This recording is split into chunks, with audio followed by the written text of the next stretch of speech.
Right. Good morning, everyone. Welcome to episode 148. I'm Sean, the Koi Guy, and we're on Let's Talk Koi. We're actually changing the name, but we'll get to that at a later episode. Welcome, everyone. Good morning. It's a freezing cold day here in Dix Hills, Long Island. We're at 539 Deer Park Avenue, Dix Hills, New York. We are getting closer to opening day. We're getting really excited. We have a lot of things in development at the store. The store is actually coming along really good. We have some projects, believe it or not, in the freezing cold, in the snow, in the ice. We have guys outside working on some projects. So we are still working in the cold, but you know what? We have to get things done. Usually at this time of year, I mean, would you say it's starting to get warmer at this time? Not. I mean, we're probably where we would normally be at this time of year. It's pretty cold. I would say it's 39 is the high today. Right now we're at 34. So no, sorry, the low is 25. The high is 39. It's 34 right now. So it's a bit chilly out. Hopefully you guys are seeing us. We're using our new tech, so I'm pretty excited about that. This is now the second week we're using this new tech, and we are streaming live from two platforms. We are on YouTube and we're on Facebook. And for those of you on YouTube, welcome to the show. A lot of you guys are new to this show, so welcome, and we're glad to have you on board. If you have questions, this is the time to ask. So both Facebook and YouTube viewers, if you have questions or comments, please shout them out. Last week, we had some people talking to us from YouTube, so we were happy. A very nice gentleman let me know that I was a little on the fat side, so thank you very much for commenting on that. I haven't forgotten it, so I appreciate that. So thank you very much. Anyway, we will move on from that. Actually, I can't let it go, to be honest, but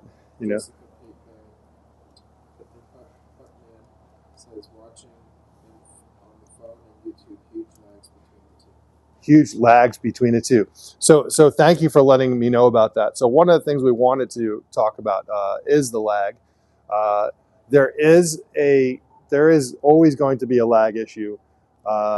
We do have a 5G router that gives us the best signal that we can possibly get, but we still end up with lag issues.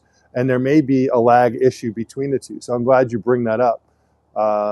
Gabe, are you actually able to, would you need to look at two different monitors to see the lag between the two, or can you see them on there? You can't see anything. No, you just see the comments. No, I'm logged into YouTube. YouTube slower. I'm just logged into the stream, so I'm just watching it in real time. Okay. I'm curious, how much lag are you seeing between the two platforms? This is new to us. Gabe and Michael are behind the scenes watching and handling the cameras, so they can't actually see what's going on either. But I am curious to hear from you guys. How many people are on? 20 on. So good morning, everyone. Who has their ponds open at this point? Some of you guys are in warmer states and you're able to open your ponds earlier.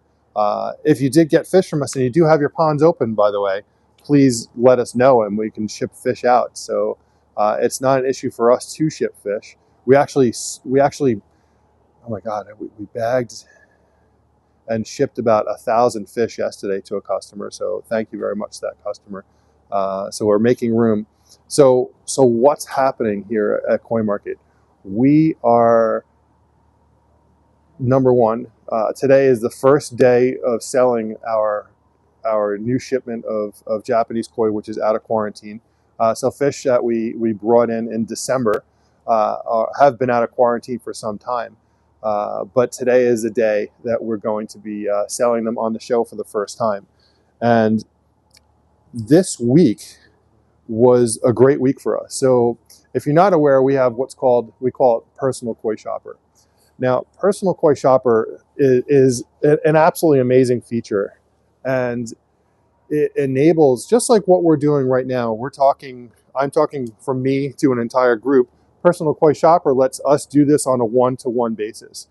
So if you go to coinmarket.com, you click on Personal Koi Shopper, and you set up a date, you set up a time, and then you let us know what you're looking for, and we'll meet you. We'll call you, whether it's on Google Meet, it's on FaceTime. We've used Facebook Messenger. We can use a couple of different apps. Prefer not to use Zoom, to be honest, but we can use Zoom if we don't have any other choice.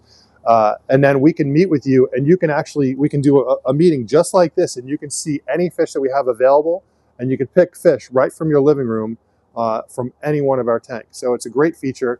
So this week Michael and I did quite a few. We did about 20 plus Personal Koi Shoppers this week. So it was a very busy week for Michael and I. And what I have to ask, from you guys that have used Personal Koi Shopper, is what do you think about it? Please let everyone know what you think about Personal Koi Shopper. It would mean a lot for me. For you guys to let us know. You can write in the notes what your thoughts are on Personal Koi Shopper. If you have any issues, we want to know. If you really liked it, we want to know about that too. You got a question, Michael? Hi, buddy.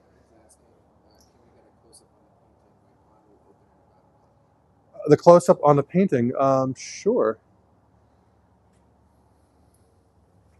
Get the close-up on. I actually have some other ones that we still have to hang up.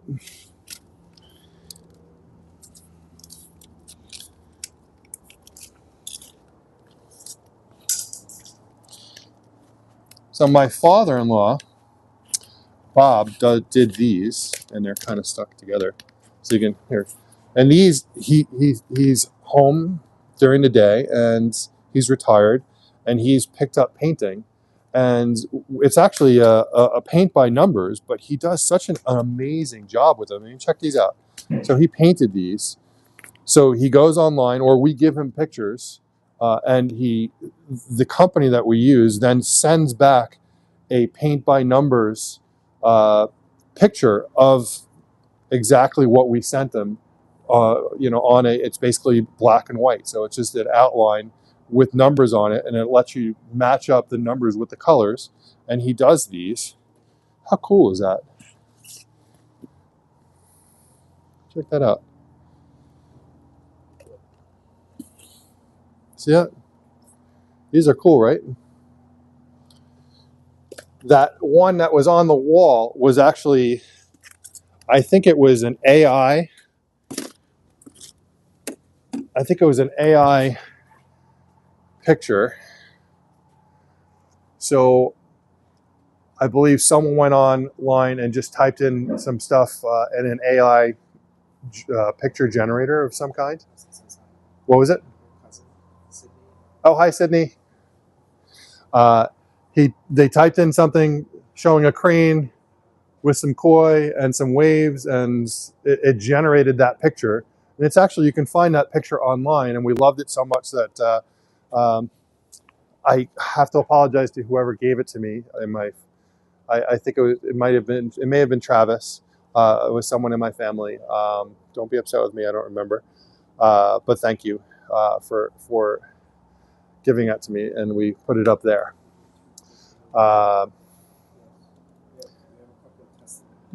Couple of testimonials. So we have some of the customers that got to use Personal Koi Shopper. So what did they say? Are you able to post what they said? So then one of the nice features about this new tech is it allows everyone that actually chats.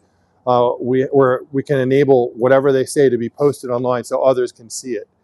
Hey, Bonnie, are you paying attention to this, or you're on the phone? No. So the question was, those of you who use Personal Koi Shopper this week, what did you think? So can I hear some of the feedback? Yeah, so now you have three. Ed Blumenreiter says, it is so easy to do the Personal Koi Shopper. I highly recommend it. Got some first picks and cannot be happier. Sean and Mike always pick some amazing fish. Just let them know the type you're looking for, and you get to pick it. Love it, love it. Ed, thank you very much. Thank you. And it's really cool with this tech. So when someone comes up and says something, we can actually post it so everyone can see what's being posted by Ed. So let me hear another one. Kathy Crowdy says, "Hey guys, Morning, I use Personal Kathy. Koi Shopper to get my bead filter. Michael and Sean talked me through it with what I needed and then worked with my pond guy setting it up. It was the best experience because I live in West Virginia and there's no one around here that does bead filters." Wow, that's awesome. That's one of the great features about Personal Koi Shopper is it's actually more than just that. We've done fish health visits where customers have had an issue with a fish and they've actually put the fish in a bowl so that we can see the fish and we can identify what's wrong with it and make suggestions on what we would do to address the issue. We also have done, as Kathy mentioned, we do consultations for filter installations and or issues you may be having with your pond that we can make suggestions on ways to make it function better, more efficiently, or just fix an issue that you may have that someone local is, a lot of times someone doesn't have someone local to take care of it. Personal Koi Shopper, the way we do this allows us to interact with you in a way that you could never do any other way unless we jumped on a plane and came to your house. So any other comments? Yeah, Jim Redenberg. Hey, Jim. I have used it twice. Sean is great to work with. It was great to ask questions and get answers. Buying fish was also good. Got to talk about the fish and got the ones that I have been looking for. Perfect. And that really says it in a nutshell. It allows you to pick the fish that you're looking for. So a lot of times we're out there and we're going through the tanks and we're picking fish that, all right, I think this one would be nice, or we'll show this one in a bowl. But if you have specific koi you're looking for, it's a great opportunity for you to tell us what you're looking for. We can go and find it for you. We could even have some of those fish prepared in a bowl ahead of time so that when we get on the call with you, we're already ahead of the game. We invite you all to use Personal Koi Shopper. We actually have to update it to turn off the feature that we have right now and go back to because we have the round robin feature set up and we have to switch it back to the old setup. So you just reminded me that I have to do that. So normally when we got another one, please. Joe Cesar said, "Hey, Joe. It sucked. So many great fish, not enough cash." So that's okay, I get it. I do get it.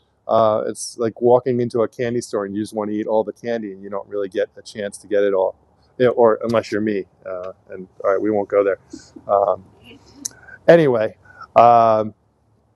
guys, thank you. I appreciate that. That means a lot to me. Do we have anyone from YouTube that's commenting? Yeah. We do. That's not saying fatso. Oh God, is it the same guy again? What? You came back. You said you ate fatso now. Well. Thank you for that. I've done you've actually inspired me to work on myself even more. I do go to the gym every day, but it was almost like I was going to the gym to, it's funny, like, so I'll jump on the scale, and as soon as I see that I lose a couple of pounds, I get excited and I go celebrate by eating. So as you guys all know, losing weight, and I shouldn't say as you would all know, because both Michael and Gabe are incredibly fit and skinny, and they've never had to deal with, I don't think they've ever had to deal with these issues. Have you guys always been skinny? Not really? Gabe, you've always been skinny? Not now. I'm skinny now. Dude, shut up. Anyway, well, I have actually, we'll jump to that in a second. I've actually always struggled with my weight. And listen, some people in the comments say, like, why is he talking about this stuff? I talk about everything. I don't mind talking about this stuff, and I think it makes the whole conversation here a little bit more fun when we talk about a little bit of everything, and it's not just about selling things. I think it's important that you guys enjoy your Saturday with us, and it's not just about like buying a fish. It's about learning about what we do here. It's about learning about the hobby that we all love, whether it's filtration, whether it's koi related, whether it's designing your ponds. We want to help you any way we can. So that's what this is all about. And we live for questions. So, please ask away. Anytime you guys have an issue with something, I can't always promise we can give you an answer. And if we can't give you an answer, we'll come back to you with an answer, but we'll do our best to get you the feedback that you're looking for. So you got another comment? Yeah, Lisa Rios has a testimony. She said, Sean and Michael are great. Now, one time have they not been able to answer my questions or help me with any health issues with my koi? Take advantage of what these two offer us. Not everyone will do what these two do. Wow, Lisa, thank you. That was amazing. I really appreciate you guys commenting on this stuff because, I'm going to be very open and honest. We've been doing Personal Koi Shopper for a couple of years now, and when we talk about it and we do something really special, like offer first picks on Japanese koi, then we get a lot of response on Personal Koi Shopper. But we would love to get more of you to start using it. It really is what I would say the next generation of buying koi. You're not going on a website and looking at a screenshot of a fish or looking at a video of a fish that could be a couple of months old. You're actually going and looking at the fish live along with us. You see exactly what you're going to buy, or you have an issue. It gives us the opportunity to go over that issue with you personally and get a better understanding of exactly what the problem is that you're having and come up with a solution to whatever the problem is. So please try and use it whenever you can. We don't charge for Personal Koi Shopper. We don't currently charge for Personal Koi Shopper. We would love for you guys to utilize it. Just go to coinmarket.com, click on Personal Koi Shopper. I know that I've been saying for a while that we have a new website coming, and it is coming soon. Personal Koi Shopper will be in the new website as well, and we'll keep you posted on when that's launching. So what else is happening? You got another question or comment? Go ahead. Hi, Rachel. I've got PCOS, hypothyroidism, and insulin resistance. I'm struggling to lose some weight. It's miserable, but we keep trying. You know what? It is really difficult. I get it. I do get it, and for me, it is a constant struggle. I've struggled with it my entire life, and like many people do. It's and it's what's interesting is as retail changes, as the internet has changed a lot of our buying habits. Lots of our local stores are going away, and what's replacing those is lots of restaurants, lots of fast food places, like lots of places that weren't there before, and now we have even more options. And besides that, we have the Grubhubs and the DoorDashes of the world that make ordering like our favorite foods so much easier. And it's like being at the casino where you're buying with poker chips, and you don't really think about the money you're spending. You're just like, all right, I'll take one of those. I'll get like 5 of those, and before you know it, like you're doing that all the time. And like I had to delete DoorDash from my phone. It's back on my phone right now, but I reinstalled it. But I have to delete it again. It's really hard. It's really hard. It's a constant struggle. But good morning, Al. Good morning. What's going on here? What was the question? Lots of people say that they like the show on Saturday. It's part of their routine. What's up, brother? How are you, pal? Come sit down. Mind if I sit for a minute? Please do. I didn't know you were coming. So I was actually going to take them outside in a couple of minutes and show them what we were working on. Awesome. But some new displays. Can't wait to show everybody. I didn't say you could talk yet. Oh. I don't like this show. Can we grab him a microphone? You know what? I'm Listen, not staying that long. you sat down. If you're going to sit down and talk, then people need to hear what you're saying. Okay. So it just kind of, it is what it is. Did you have any, huh? Who is this guy? I will introduce him in a second. First, he's got to get his microphone. Okay. Before we do that, did you have any other comments or questions before we move on? Thank you, handsome. I do, but it may take a while to answer. It may take a while. Al's got all the time in the world. He's not doing Listen, anything. I'm known to do some karaoke, so I may sing a little bit here. Oh, karaoke. I didn't think about that. What's the question? Well, I have another testimonial about the person koi shopper. Okay, good testimonial.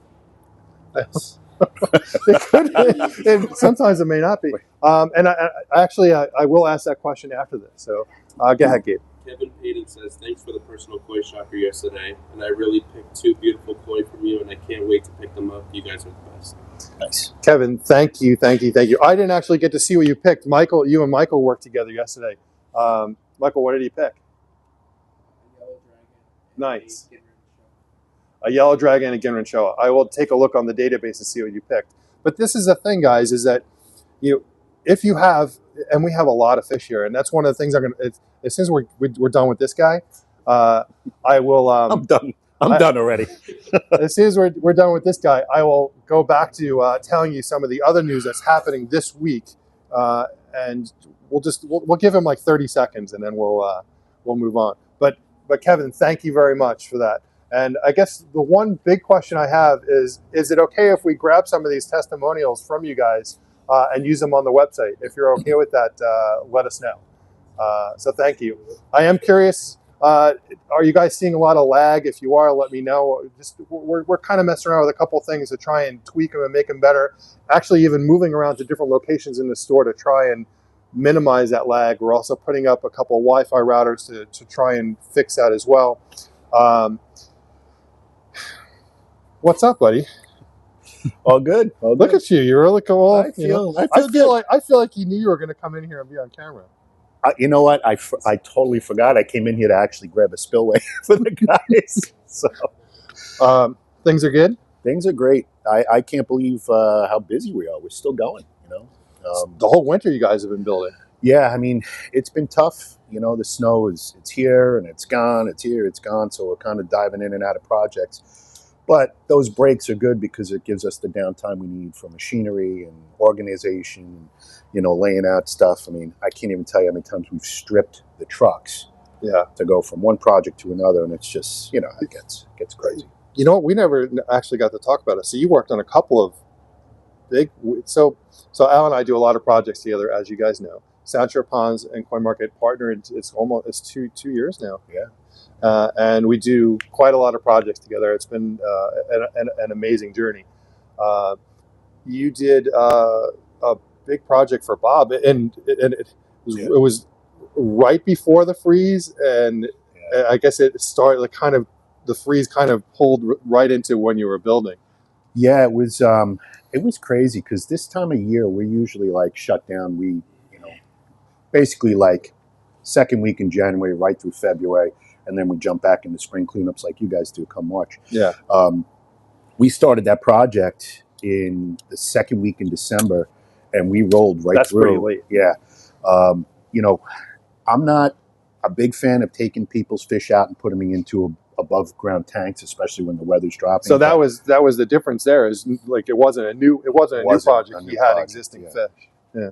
But he was adamant about getting started. I warned him. I said, look, But we did, the guys worked very hard. We insulated those tanks. We had battery backup aerators.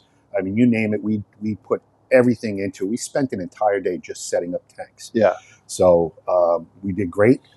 What did you build there? So we built a 25 by 30 pond.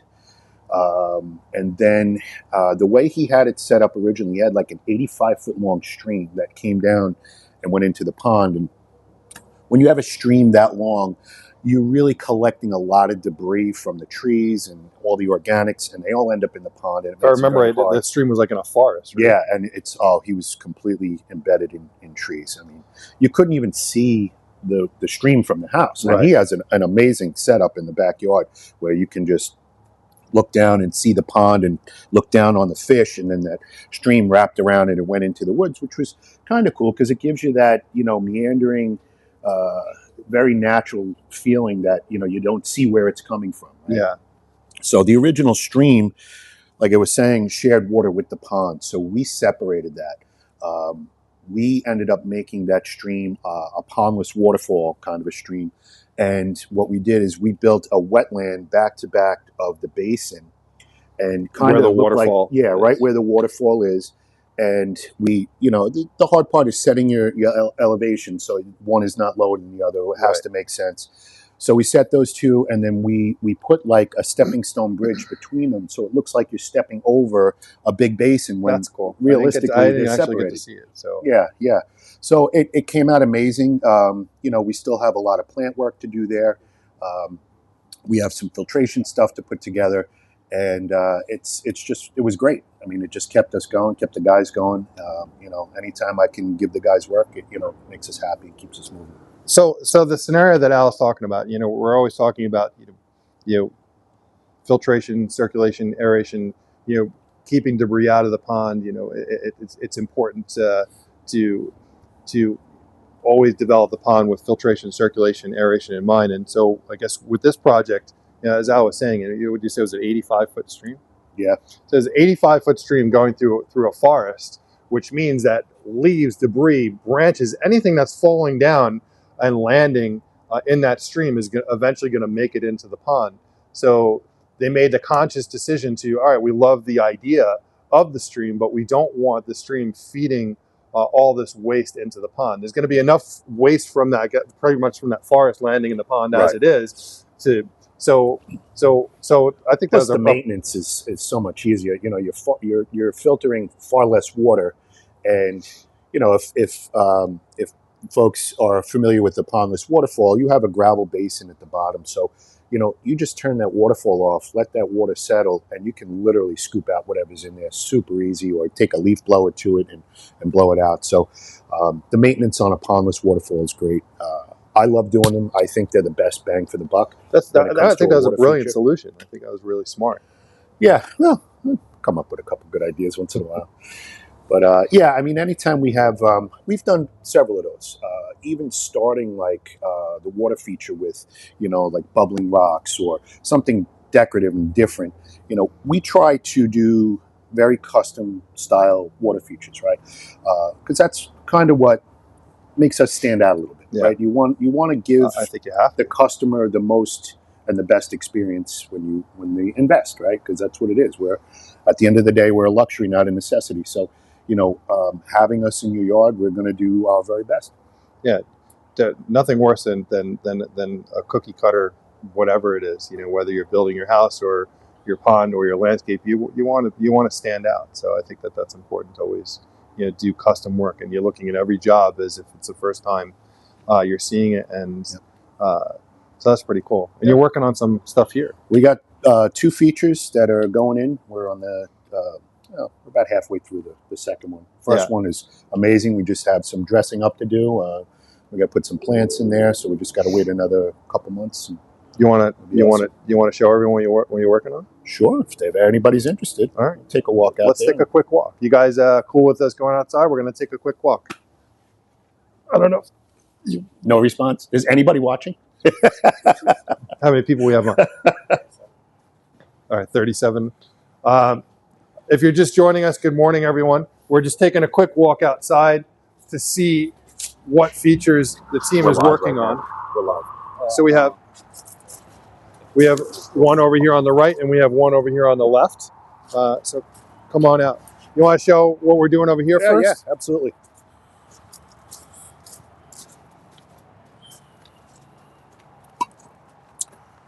So these are 3 bubbling rocks that we bored out. We have a big drill, core drill.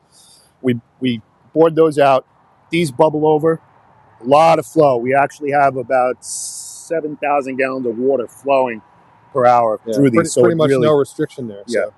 So. Just keep in mind it's a work in progress. We have some dressing to do. The driftwood was kind of just laid in here temporarily. We're going to create some live edges. I'm a big fan of putting a lot of life in your water feature. It's very important. So when this is all said and done, we're going to have the outside all veneered, cultured stone, probably something similar to match the building. Right, but normally a feature like this, you do this in the ground. So Yes. you'd see a feature like this, you would have, I'm going to say, a vault or a pit dug in the ground. We've shown you the aqua blocks that we use, but just picture a hole in the ground, and we fill the whole void with these aqua blocks, as Al did, and then that's basically the structure that this is all sitting on. You can see there's a vault over here. And if you just come over this way really quickly. So the pump is here. Look, we're actually some ice forming here. So the pump sits in here, flows water to the different water features. We have valves on them to adjust the amount of water that's going to each of the features here. Now, eventually you're not going to see all of this, of course, is what Al was talking about. This will all be cleaned up and it'll look absolutely magnificent as a bubbling rock water feature. And what's nice about this is it's really different than what you'd normally see. Right. And so you took a core drill and drilled holes in all three pieces. When this is flowing, the structure of the rock really dictates the flow of the water. So it has a lot of like nooks and crannies, and it just flows everywhere. I think we use like a dozen small aqua blocks in here. And one of the reasons why this feature is raised up is because Sean has some utilities going underneath the ground here, so we didn't have a whole lot of depth to go down, but we wanted to create something in this corner. And we also have these other water features. Once these are all dressed up and running, these are all like little miniature features that you could easily little pop vignettes in. Of water features. And you can put those in your front yard or in a small garden. Yeah, it's chilly out here. It's cold. So it's very, guys, it's very cold Stay tuned here. on this. When it's all dressed with plant material and the outside is all finished, it'll look great. What do you got going on over there? So let's take a walk over here.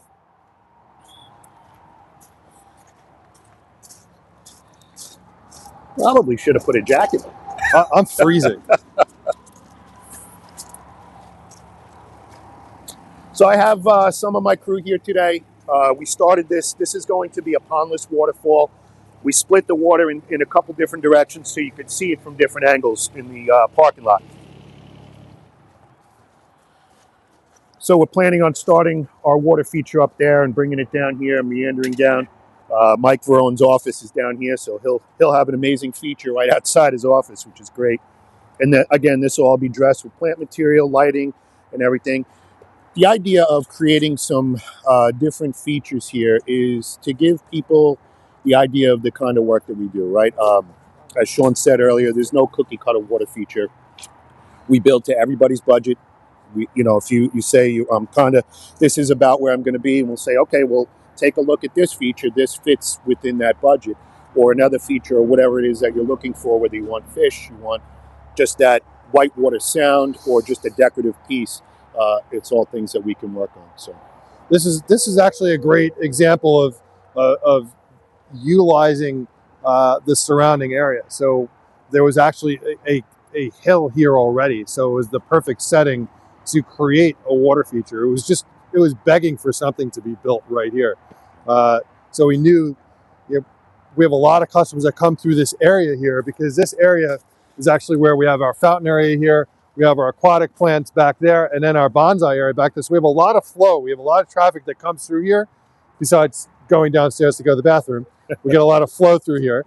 And so we knew that we had to do something with this spot right here. So I'm pretty excited, and it's really coming along nicely. You've only been working on it for a short amount of time. Just yesterday, we started excavating yesterday. And again, the reason why we chose to go with a pondless setup here rather than another ecosystem pond is because, again, utilities are running underneath the ground here, the water for the house, some electric for the other features. So we kept the basin very narrow. And the reason why I explain that is if you have a area in your yard and you're worried about how much room you're willing to give up, we can make it fit, right? And that's the beauty of using aqua blocks. And if folks are not, they don't know what an aqua block is. It looks like an oversized milk crate. Do we have any aqua blocks made up in the store? We do. I think we may We'll have. show you one in the store. So it looks like an oversized milk crate with ribbing inside for support. We use these flow cell panels to create more rigidity on top so we can put thousands and thousands of pounds of stone on top. I can't grab it because Yeah. it's behind there, but So we use that as an extra added precaution when we build, so that walking across this, standing on it, it's 100% safe. well, thank you, Al. I didn't know you were coming today, so that was a cool Yeah, surprise. pretty cool. I wanted to check on the guys, see how we were Yeah, doing. it's Got some looking good. running around to do today, so yeah. Well, thanks for having me over. You're Appreciate welcome, brother. Anytime. Yep. You're always welcome on the show. So it. Sounds good. I I'll don't give know you how my much microphone info back. about fish I could give you, other than try not to kill them.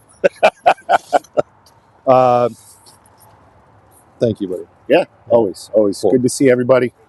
Be well. All right, we're going to head I'm back out. this way and talk about some of the other stuff that's going on. Going this way because I'm freezing. Holy cow, it's cold. There is coffee and milk, half and half. There's also some beef jerky sticks and stuff on the counter if you want. They're not homemade, are they? Yeah. Holy cow, it is really cold out. How cold is it by you guys? Because right now, it actually, it went up a degree. It's 35 right now. It was 34. Holy crap, it's freezing. Any other questions come up while we're... Okay. So happy to answer some other questions, and I'll tell you some other news that's happening this week that we're excited to actually have you guys participate in. So just scrolling back to see what other questions came up. So I answered it, but you can answer it on the line. Go ahead. All right, so Joe says, I do have a question. Hi, Joe. Quarantine protocol, KHV testing, treatments, salt, broad spectrum, potassium permanganate. What do you recommend once koi are received at home? Don't want to use any unnecessary treatments. It's a great conversation, and this is we always talk about setting up some time to talk about what our quarantining procedures are. One of the main things, guys, one of the most important things is, well, there's a couple things, but one, having proper filtration for your quarantine setup. So with a quarantine setup, it's all about having like the cleanest environment possible. So having proper filtration, circulation, and aeration. So you want to have a setup that you're doing a lot of turnover on because you don't want any waste sitting in the pond. You want to make sure it's as clean as possible, because when you start adding any type of treatments, you don't want all those organics in the pond getting in the way. So it's super important to, one, have a really good quarantine setup. We're actually going to be setting up in the shop. I'm waiting for them to come in. We have a couple of 100-gallon holding tanks, and we're going to set them up with pumps and filtration and sell it as a quarantine system for you. So we'll talk about that. But number one is having a proper quarantine setup. Okay. Number two, making sure you have a net over that quarantine setup, because as soon as you put fish in there, they tend to jump. I won't count that as number two. That will be part of number one as a proper setup. So number two is being able to properly heat ramp that setup. So being able to keep the water. We're not talking about the air. We're talking about keeping the water at a consistent temperature. We bring our temperature to at 76. We bring our temperature to 76. Listen, any issues with your fish that are bacterial related are not going to heal properly in cooler water. So it's super important that you're able to heat up your quarantine setup. If it's cold, you're only going to be able to apply certain treatments to that colder water, and you're not going to be able to do a proper quarantine. When you're doing a quarantine, some dealers will do a lot of dealers don't do any quarantining. Stay away from those. But we do a minimum of a 1 month quarantine process. And during that process, we're scraping and scoping our fish, of course, because we want to find out exactly what, if anything, they are coming in with. At the same time, we do have a lot of fish in the tank, so there's always something. There's parasites on every single fish. All right, there could be just a couple, but it's your fish's immune system that keeps them at bay. But if a fish starts breaking down, parasites, bacterial issues start. They're opportunistic. They're going to start taking hold. That one fish is sick in with a whole bunch of other fish, then you can potentially have an outbreak of some kind. So it's super important for you to have a healthy environment. We do prophylactically treat, and we do quite a few things. So we treat with pure Prazi. So we treat with all Koi Farmer products. So pure Prazi, we do pure broad spectrum. We're maintaining the pH and the KH using KH stabilizer from Koi Pharma. These are super important things, and we're also salting the tanks. So we go through a process of salting the tanks to a 0.6% or 6.0 ppt. So that's 6 pounds per 100 gallons. As I said, we're raising the temperature, so we're heat ramping the temperature up to a consistent 76 degrees. And we're treating for all these things. And at the end of that, so at about week 3, we use Kennebec Labs. Kennebec Labs, where is Kennebec? They're in Maine. Thank you. We've been, what? Yeah, it's funny. So Maine, the only state in the United States to actually have a ban on keeping koi, is where we actually do our testing. So we do PCR testing with Kennebec Labs. So it's something that you can certainly do on your own. You can reach out to Kennebec and they will do it for you. It's not cheap, but you know it's we do it for every single shipment. We've been doing it for 6 or 7 years, and what I would say to you is, you know, and I always say this, guys, you know, whether you're buying fish from us or from someone else, you need to make sure that they're doing these protocols. Otherwise, don't forget about how nice the fish are. Doesn't matter how amazing that fish looks. Okay, that nice looking fish will get the exact same issues as a fish that's not so nice. So you can't go by just because someone has a nice looking fish that they follow the proper protocols. There's a lot of guys out there that are selling koi out of their backyards. They're buying fish from Japan, they're bringing them in, and they're not following proper procedure. And what I would tell you guys is don't buy fish from them. No matter how good the price is, no matter how nice looking the fish are, do not buy fish from someone who's not following proper protocols, who can't provide the paperwork from a lab like UC Davis or Kennebec, proving that they've done their KHV testing. I'm just being very open and upfront about this stuff. And I'm not telling you who to buy from. I'm just telling you that whoever you are buying from, it's really important. I hope I answered that question thoroughly for you. Let me know if I missed anything there. Any other comments? Jim Fredenberg says, would you recommend koi for aquaculture? Would I recommend koi for aquaculture? There are quite a few guys that actually do that. I know Matt McCann has been doing that in New Jersey for many years, and he was actually using the waste created by the fish to feed. He was growing lots of different types of vegetables that he was then selling to the vegetables to supermarkets around the area. So you can actually do it. I know that there are certain fish, and this is not my area at all. Aquaculture is not my area. But I know that there are certain fish that are better at doing aquaculture than other fish. But koi is definitely one of those that you can do it with. So good question. Any other questions? Yes. Rachel Potter said, I had fun on my personal koi shopper as well. He was very patient with me, and communication was easier than expected, sorting through the fish. Thank you, Rachel. Again, guys, personal koi shopper, it is the next generation of buying fish. It is an amazing way for you guys to handpick from everything that we have in stock. And you can You could see everything that we have right from your living room, right from your phone, right from your office, sitting at your desk when you should be doing work. You're buying koi, which if you're a koi hobbyist, then we know you've all done it.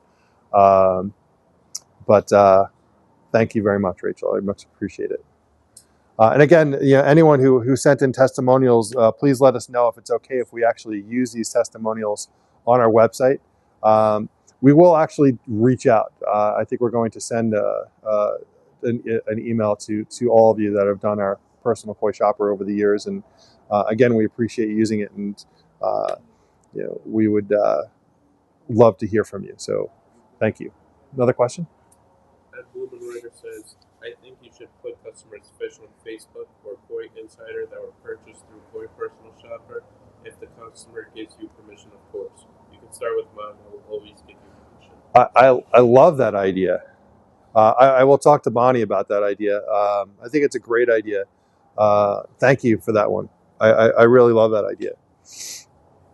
Ed and I actually had a bunch of really good conversations about the live shows. And he actually mentioned a bunch of things, which I'm going to apply some of them in this conversation, in this show today. What? Jim B says, can't believe you called me out. I was on my nose. That's funny. Jim, you're not the only one. Yeah, we're all guilty of it. So that's very funny. So what is the news that I've been kind of hinting at throughout the show? So this week, all right, the shipment that we brought in from Japan, we brought in the biggest shipment that we've ever brought in, but 90% of that shipment was Nisei, Sansei, Yansei, so 2-year, 3-year, and 4-year-olds. We didn't bring in a lot of Tosai on this shipment. And the reason why is, we wait until it's Tosai season, and right now it's Tosai season. So we have, and I've been picking out Tosai for the last 2 months. We have some amazing Tosai. I have 6,000 Tosai coming in on Wednesday of this week, coming up. Wednesday is the 19th? Yeah, so Wednesday and 19th, we have 6,000 Tosai coming in.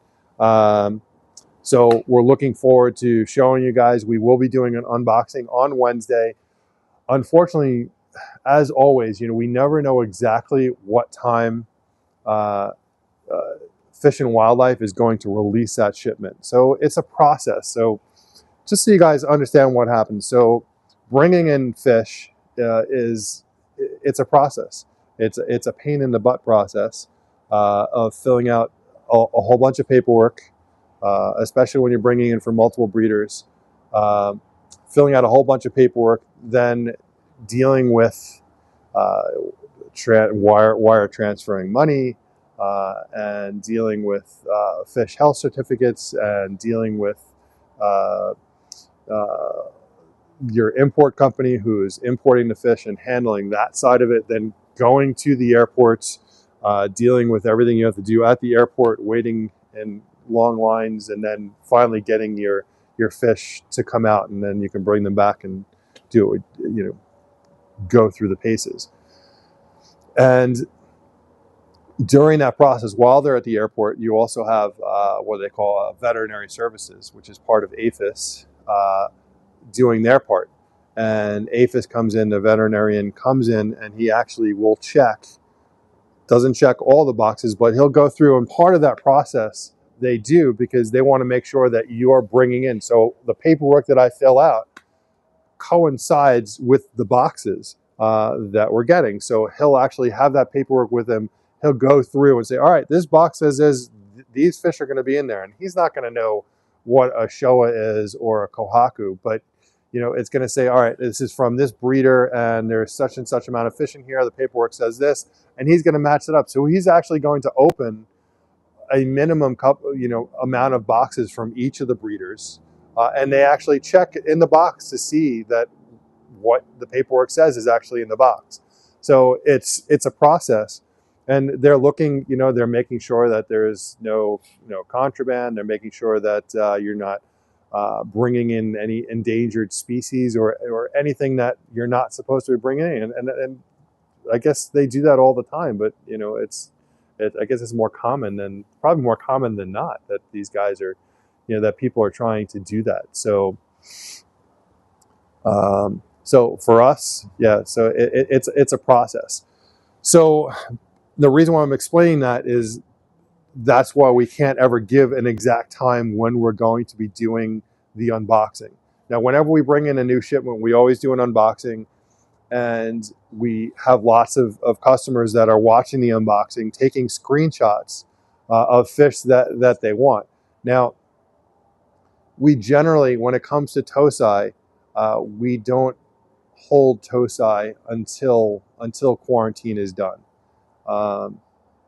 It's much easier when we do with bigger fish, understanding that when we do quarantine, we have a lot of rules. We have processes and procedures in place when we bring in fish, and we stick to them. So once a fish goes into a tank, we don't put in nets, we don't put in bowls, we don't sock any fish until that quarantine process is complete. Well, actually, the first time we do it is when we actually do our PCR testing, because we have to do gill snips on the fish. That's the first time we actually will put a net in there, is around 3 weeks into that quarantine process. That's really the only time that we do it. And then we wait for we wait for our feedback to come back from Kennebec Labs. And once that's good to go, then we can start moving fish around. Now, one of the other things that's really important when you're dealing with a koi dealer is making sure that the facilities that they have for quarantining allow the fish to be separated into separate tanks whenever possible. And sometimes if you're bringing in too many breeders, it becomes an issue. But you want to keep all the breeders separated. So we have, who do we have? We have Aoki, Maruhide, Koda, Yamasan, Marushin, Shinoda, Murata, and then we have, who am I missing? Takatatsu, and I'm missing one more.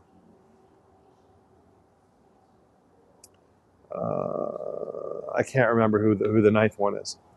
But we have some amazing fish coming in. I can't wait to show you guys. I'm very excited.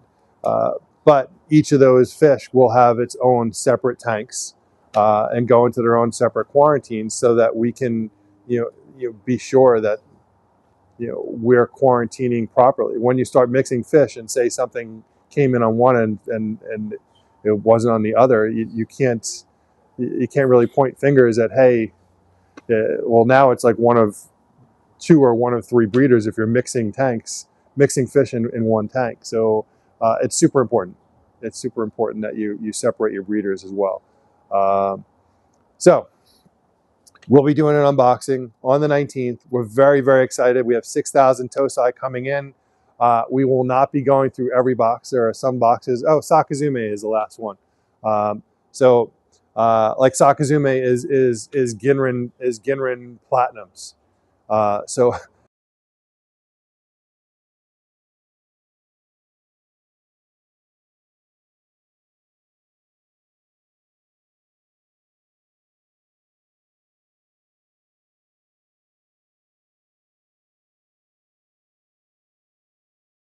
we lost the signal.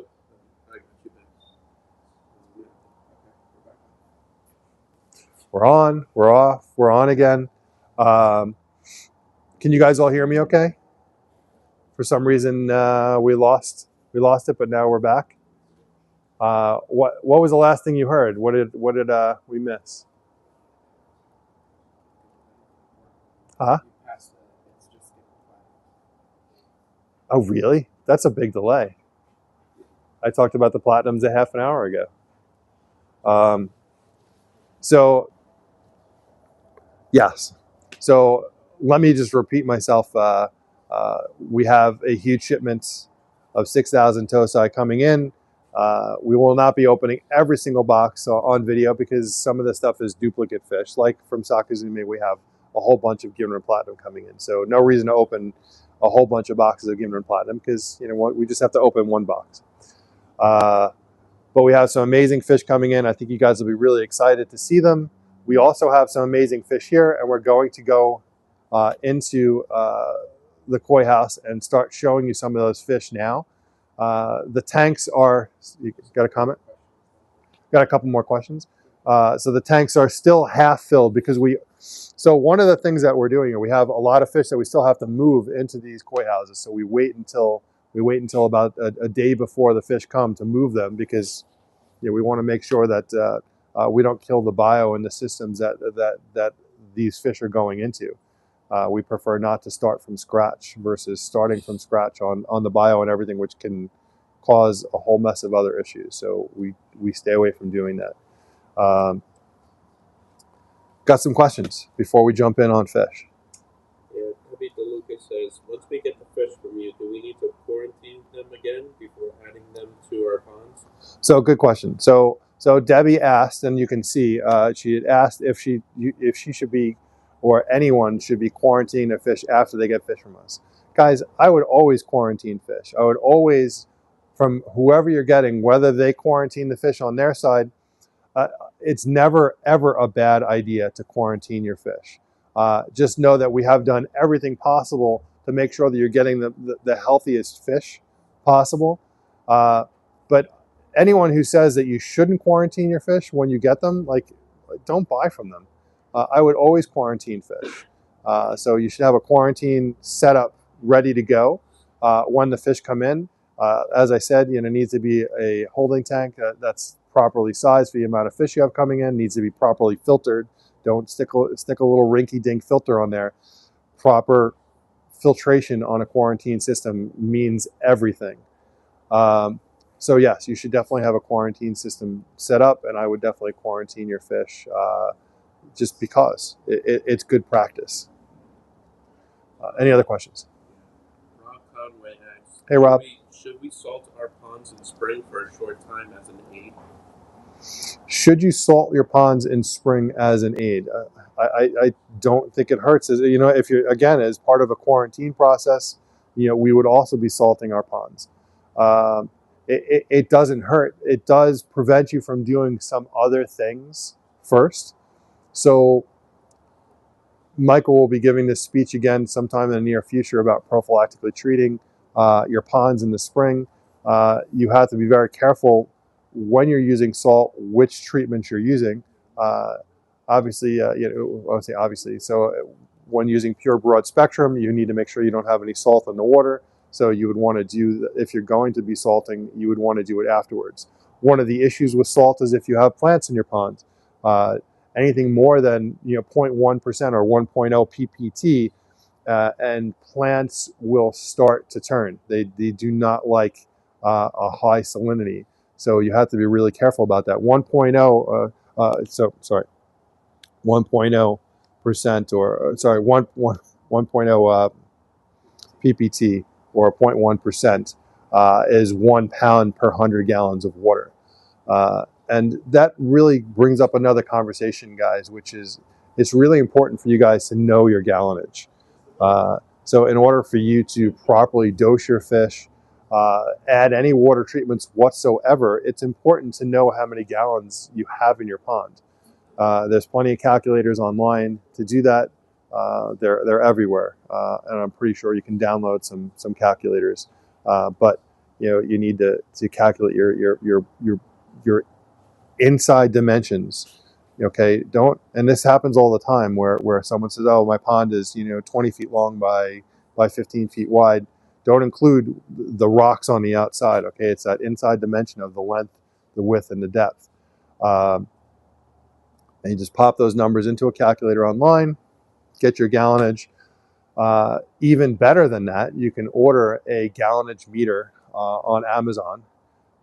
Connect that to your hose. When you do a spring opening and empty out your entire pond, set up that gallonage meter, turn the hose back on, and fill your ponds. If you're going to fill from multiple sources, you're going to need more than one gallonage meter. Question? On that, Rachel Potter, do you need to add the gallons that are in your bog or wetland when you make your calculation? 100%. Yes. So you're calculating the entire volume. So you're calculating if you have a bead filter, your bead filter holds X amount of water. You need to calculate all those things. If it's going to hold a couple hundred gallons of water, then you should know that. If you have a waterfall box, how many gallons does your waterfall box have? If you have a giant stream connected to it, you need to calculate, a best guess estimate of how many gallons of water is in that stream. All of that counts as your water volume. John Fair asks, what's the best way to keep floating plants out of the skimmer?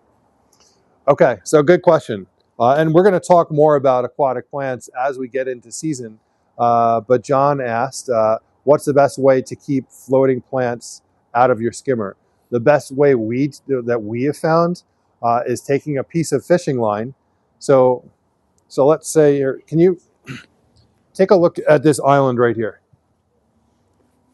So pretend this is your pond right here. Okay, your waterfall is here.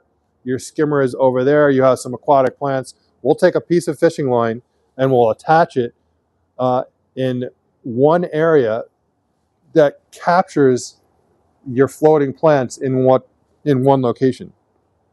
Okay, so say this area over here is where I want to keep my floating plants. So I'll attach a piece of fishing line at water level, then you have to figure out how you're going to attach that. And it'll basically create a blockade that will hold all your aquatic plants in one area. Get a high test fishing line, 60, 80 pound test. You can get that from your local bait and tackle store. And you can connect, maybe you have some rocks around the side of the ponds. You just have to have a way to connect the line going across either right above water level or at water level. And that's actually going to corral and keep your aquatic plants in one location. I find that this works best. Will you have some plants that may escape? Sure, but the majority of the plants are going to stay in that area. Even if they start to get overgrown, they'll still stay in that area.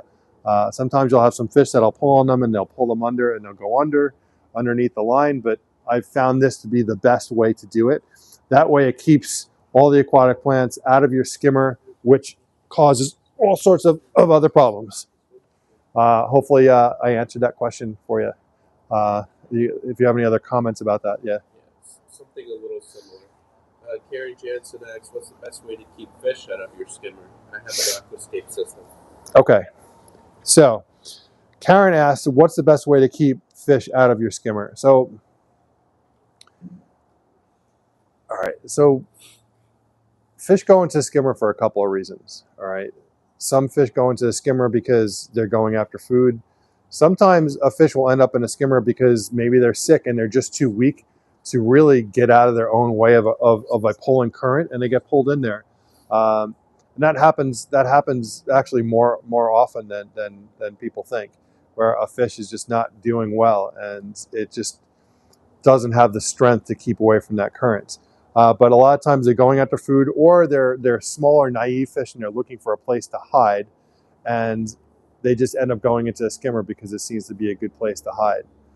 What I've found, and we do have some customers that I don't like hindering the skimmer's performance. The job of the skimmer is to collect leaves and debris that are in the pond. It always bothers me to block. So don't ever put a screen in front of your skimmer, because you're now nulling the effectiveness of that skimmer. You want to get that debris out. What we have found that works really well is if you go to Home Depot or you go online on Amazon, they sell a stainless steel barbecue grate, and they do have an expandable one, and it's basically a thick, as Michael was about to say, like interlocking grill. You have to make sure it's stainless steel that will separate and expand. And I'll take that and I can actually stretch that into the right spot, put it in place, and then I can pull it to the width. Usually you'll have some rocks to the left or right side, and have that fit into place and have that block.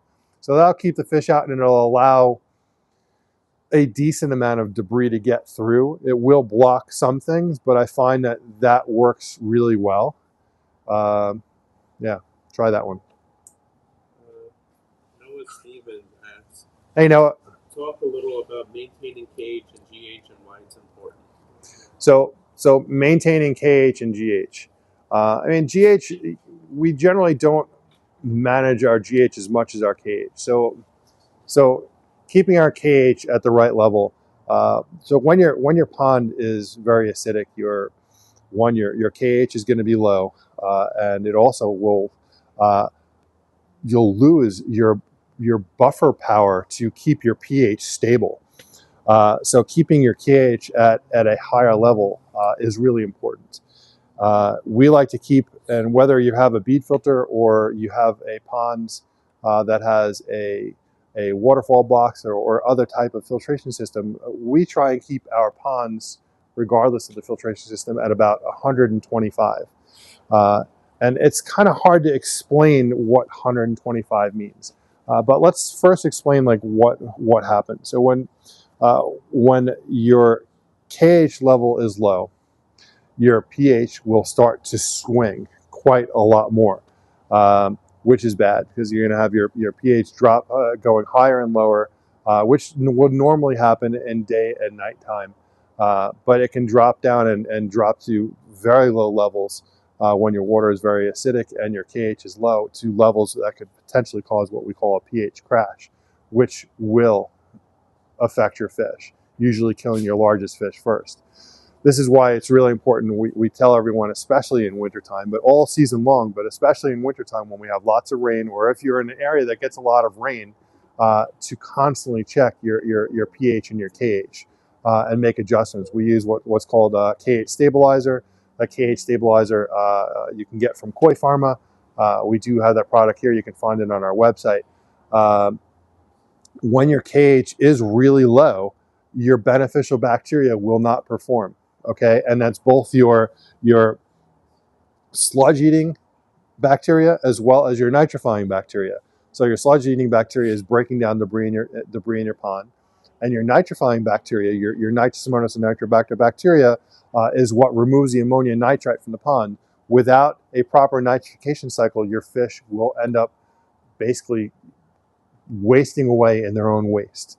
You know, as we've talked about this before, you know, for all intents and purposes, your pond is a toilet bowl. It sounds gross. You know, a lot of people are, you know, swimming in their ponds, which I no comment there from someone who lost their toe from a dirty pond. But yes, I lost my toe from a dirty pond. But that's a conversation for another day. Keeping your pH and KH at the right levels is very important. So keeping your KH up, and I mentioned keeping it at 125 plus, and you can go all the way to 300. It's not going to be an issue. Keeping your KH high will actually make your beneficial bacteria perform faster and more efficiently. So they'll actually, it's almost like giving them a steroid. So adding that KH stabilizer and keeping that KH up will make your beneficial bacteria work harder.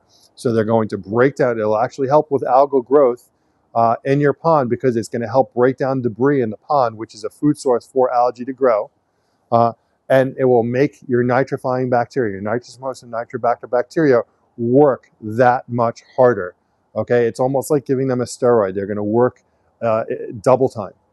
Okay, so they're going to work really hard, and it'll actually, you know, a lot of times when you're testing your parameters and you see an ammonia spike, well, the first thing you should actually be testing is your KH to see where it's at, because if your KH is low, your beneficial bacteria are not performing, that ammonia spike is going to come up. That nitrite spike is going to come up.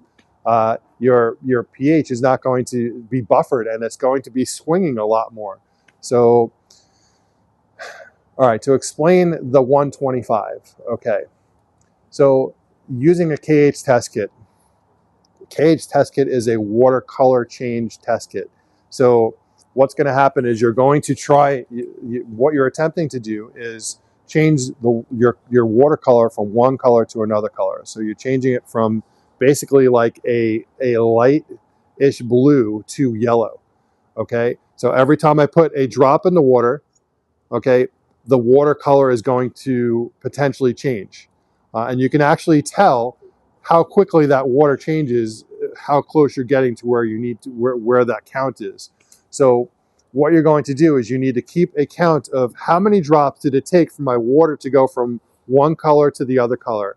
Okay, and once you get to that point where that color changes and it's a consistent yellow, then all right, it took me 2 drops, it took me 1 drop, or it took me 7 drops or 10 drops.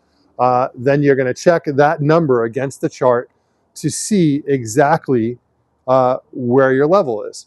All right, so 7 drops is where you want to be with a KH test kit, which is roughly around 125. So what does that mean in regards to what I'm going to apply to the ponds? Well, we use a half a cup of KH stabilizer per 1,000 gallons of water. Okay, so a half a cup. Let's say you have a 2,000 gallon pond. That would be 1 cup. Oh, sorry. Let me step back. So a half a cup of KH stabilizer per 1,000 gallons will raise it 20 points. All right. So let's say you did a test and you need to get to 125 and you're at 105. Well, if you had a 1,000 gallon pond, a half a cup of KH stabilizer would bring it up that 20 points. Okay. If you had a 2,000 gallon pond, then it would take a full cup to raise it 20 points. Let me know if you understand that. If you have any other questions about that, I'm happy to answer. But KH is and this is what I don't understand about the master test kit that comes with API, is the most important parameter to test for is not actually in the kit, which is your KH. API, if you're listening and watching, can you please, like, it's time, put the KH test kit. There's actually 2 spots, additional spots in the master test kit where they have room to put those 2 bottles in there and they don't do it. Michael, why don't they do it? Why? For what reason? You think they're lazy? You think that's the answer? I don't get why they don't do it. There's 2 spots, additional spots in the box for them to add it. It's in the book. It goes over. I think it actually says it in there in the full book that comes with the mass test kit. I think it mentions KH, I believe.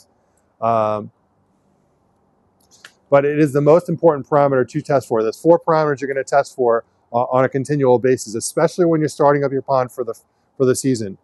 KH, pH, ammonia, nitrate. So it's super, super important to be testing those parameters. Any other questions? Aaron Johnson said, I've used the stainless steel barbecue grill, but I have had smaller fish 1-year-olds that have gone past it. I'm always worried about those. I would clean it out, but there's always, the lack of a better word, dopey fish that will try and get into the skin.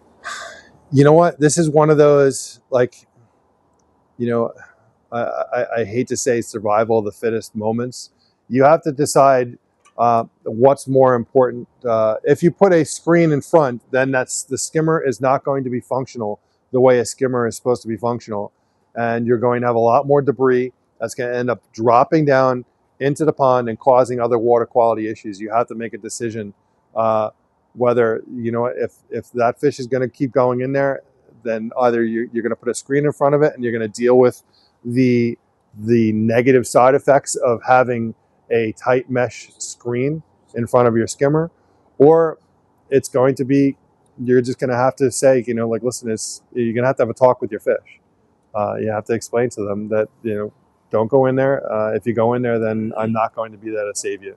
And I hate to be that bad guy that says this, but you have to make a decision, like, what's more important, the water quality, or, you know, that one fish that's going to continually go into the skimmer. I just, you know, I always choose the water quality side, because if the water quality is not where it needs to be because you're putting that screen in front and you're not able to remove the solids, and you're creating a whole other mess, then it's going to affect your entire pond and all the rest of your fish. So what is the term? Sacrifice one for the many? Basically what the government says all the time, I guess. This is kind of, yeah. Then she also asked another question saying,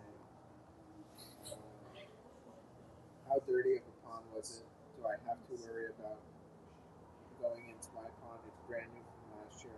I was planning on going into the pond if it was really hot this year, since it's big enough. How dirty of a pond as far as that I lost my toe? So I'm trying to remember which pond it was. It was a very dirty pond that I had been in. And you know what? In my case, if we're going to get into a conversation about this, I'm not going to show you my toe. I was saying show the nub. I'm not showing the nub, but it was actually a 7-year ordeal of before we finally decided, all right, that's it. So I had a blister on my foot.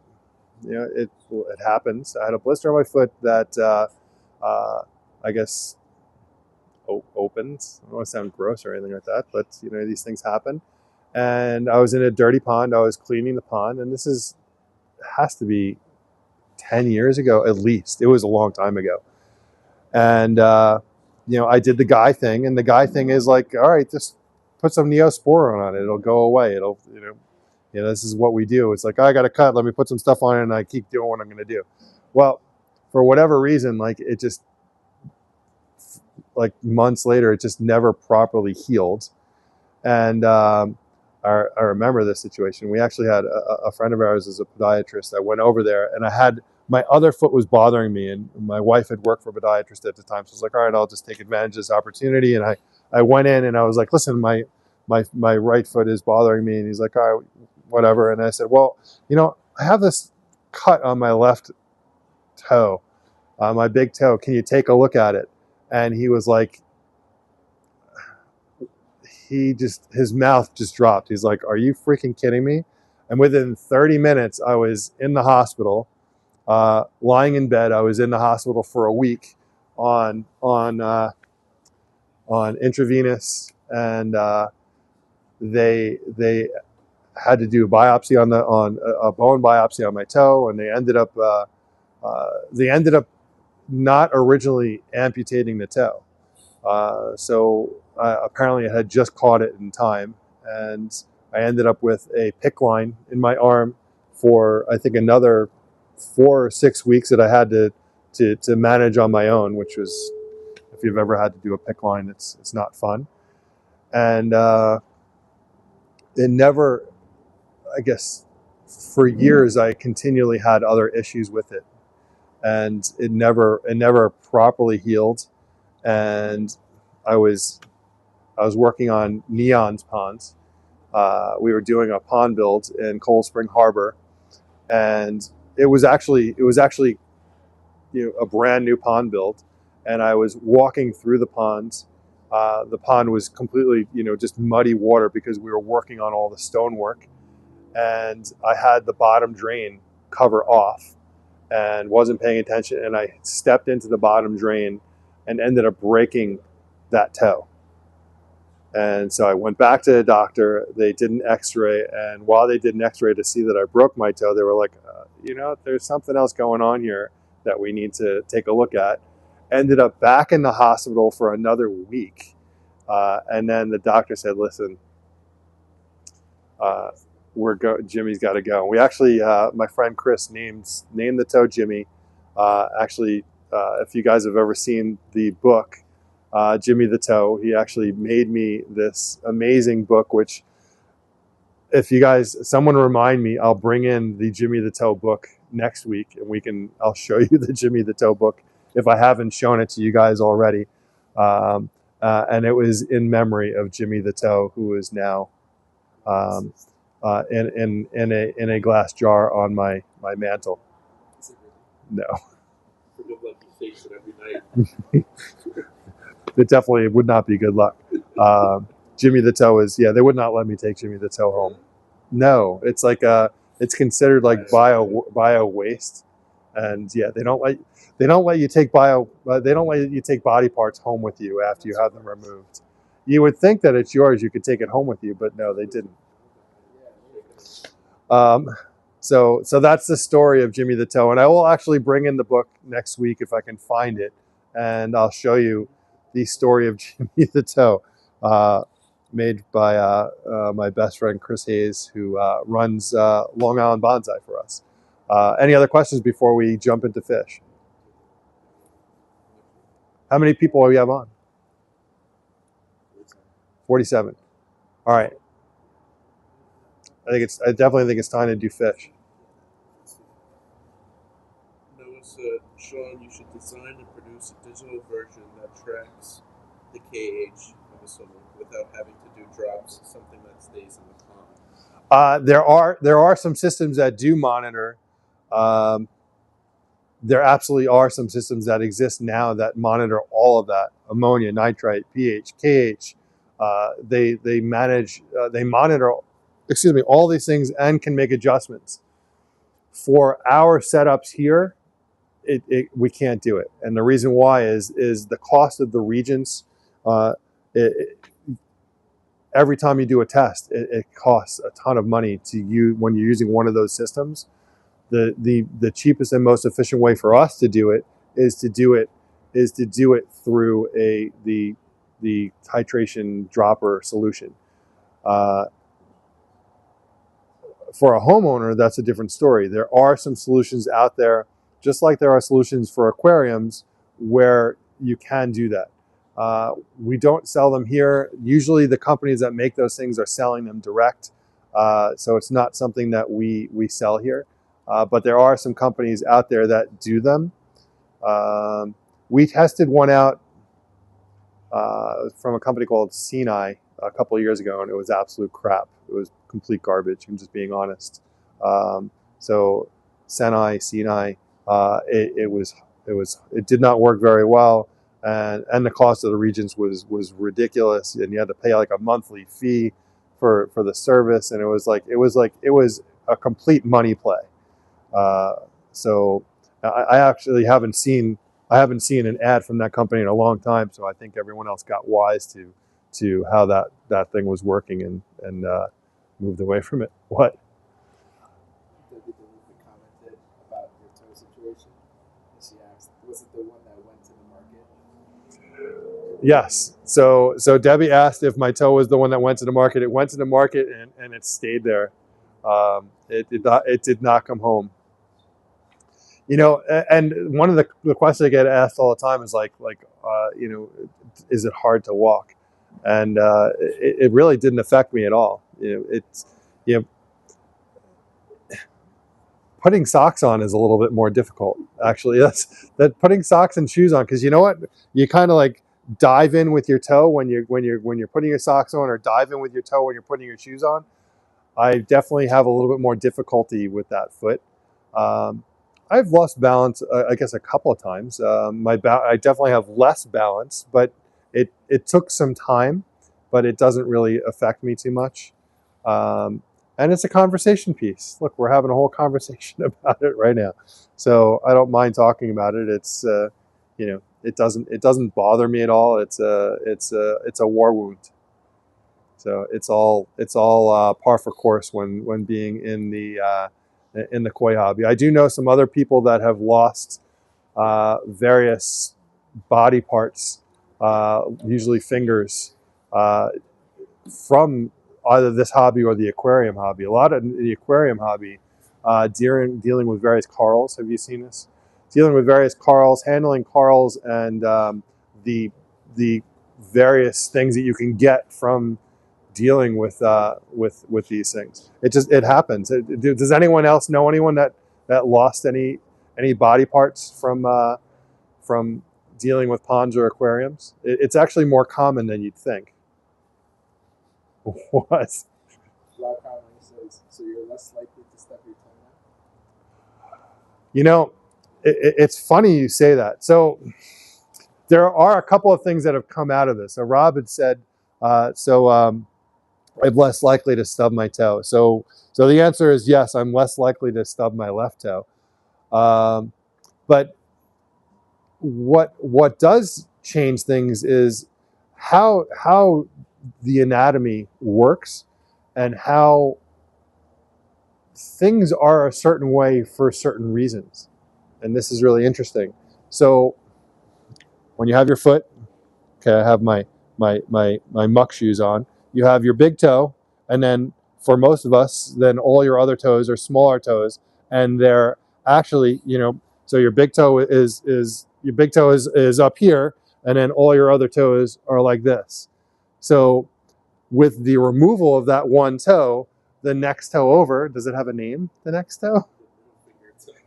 Is that the middle finger toe? The next toe over then becomes the main toe. Well, the main toe now, I don't want to sound like gross or anything, but you know what? That main toe is now the toe that's, when you're wearing shoes, that's the toe that now hits the front of your shoe instead of your big toe, because your big toe protected all your little toes. Now the next toe over is now the one that deals with any issues when you start kicking a rock to put it into place, or whatever you kick with, or just the fact that whatever shoes you wear, that's the toe that hits the front of your shoe. Well, that has actually changed the direction of my toe a little bit to the left. Whatever. So everyone curves to the left or to the right. It is what it is. What it is. Anyway, I hope you guys are having a fun Saturday morning with us. And if there aren't any other questions, we're going to head on over to the koi house, because I'm actually freezing in here. It's a little cold in here too. It did go up another degree, but it's still pretty chilly in here. Let's go into the koi house where it's a little warmer. I'm actually going to show you a little bit about what we've been working on. And I'll grab a little food and we'll show you what we're starting to mess around with our grow out house and doing a couple of other things. So we're going to take a walk. No other questions?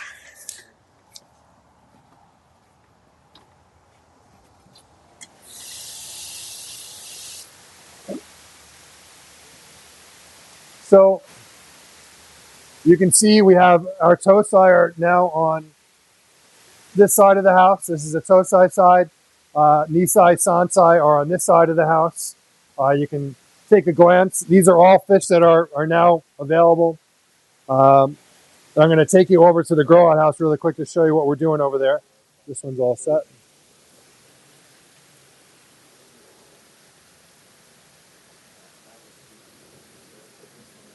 What I guess you?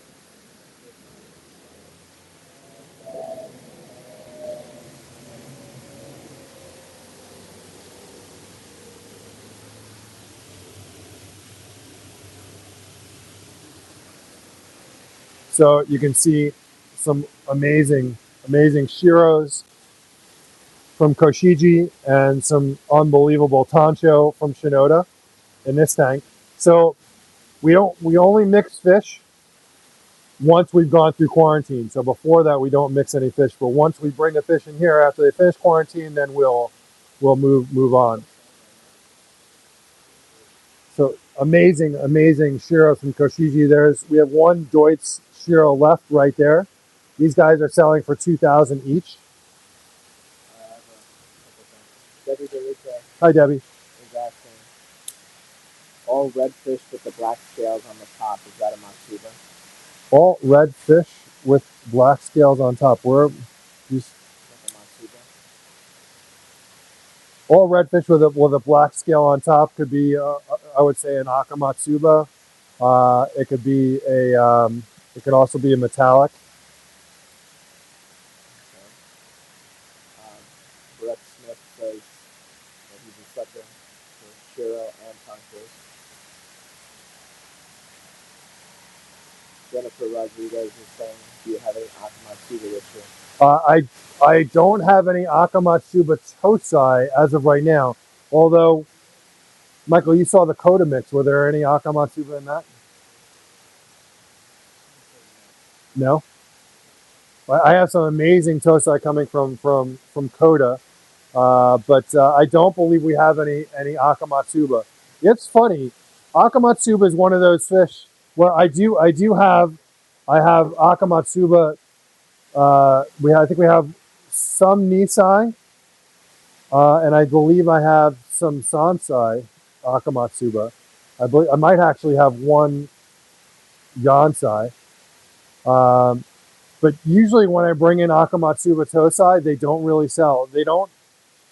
It takes a while for Aka to really look nice, and they end up sitting for a really long time. So it's one of those things where when I bring them in and they're really young and they don't look great, they sit around. So we tend to not bring that in because it doesn't sell. Let's move on. What we can do is we can take a look at tanks, or I can take you over to the grow out really quick. We'll go to the grow out really quick.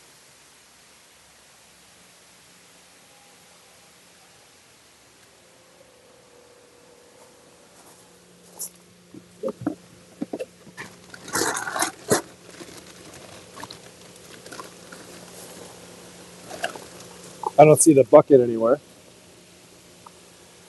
I'll just grab a little bit of food. So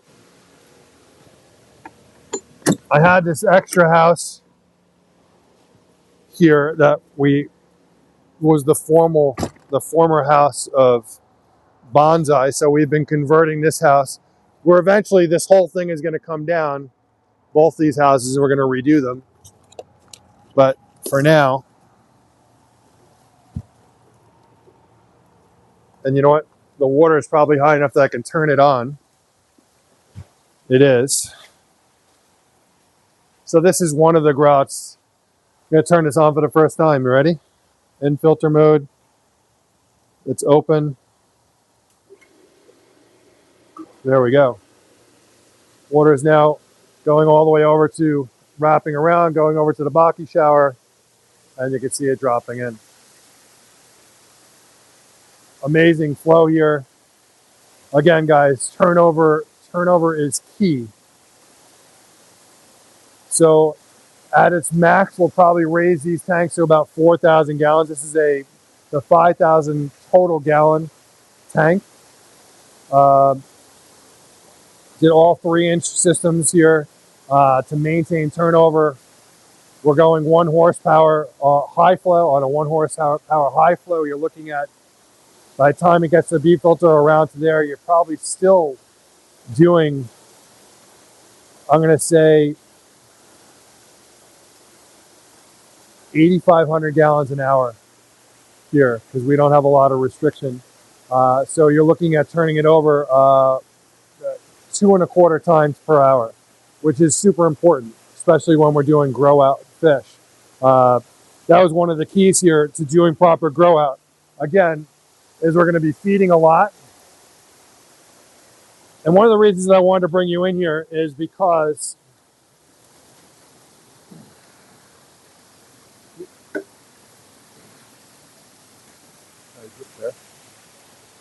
one of the questions everyone was asking is what's going on with the Budos. Well, I decided to grow, that I was going to grow the Budos out.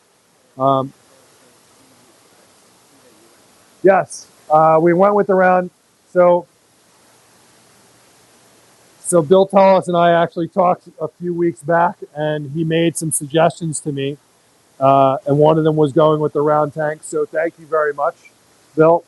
It was much appreciated. I just put some food in here just to get these guys to come out. They may not come out. They're a bit shy. So when you actually put grow out fish on a feeder versus doing hand fed, you really need to mix it up. Otherwise, if you do it on a feeder, then they're going to hide all the time. The more you interact with them, the more you hand feed them, the more they'll be okay with actually coming out and saying hello to you. and getting used to you. So when we go into the koi house and I'm waiting for these guys to come around. Oops.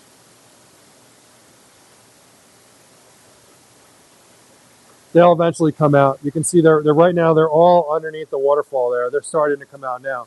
So here they are.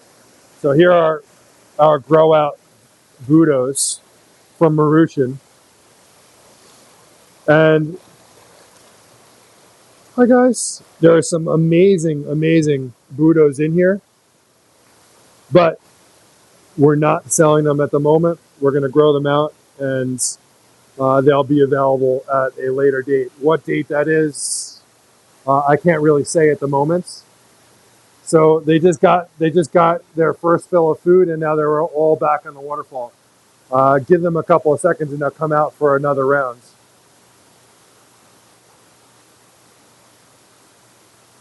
But we'll actually be setting up the feeders today on these, and we're going to get things going. I do have one Kujaku in here that I was also growing out from WADA. But we have some big plans for these grow out tanks. We are in talks to do a grow out contest. We're going to be doing a grow out contest potentially with one of the koi clubs. We have a whole bunch of hand selected Isa Shella. And so we're probably going to be doing a grow out contest with them. We could potentially include our viewers in that grow out contest. I don't have an issue with doing that. I don't know. We have to talk about that. We have to finalize exactly how we're going to do it. But I do know that a lot of you guys were interested in these budos. I just have to spend the time to really let them grow out and give them the time they need to really show. You know, Michael, I still have to change the media in this one, so that's why I left it off. Is it splashing?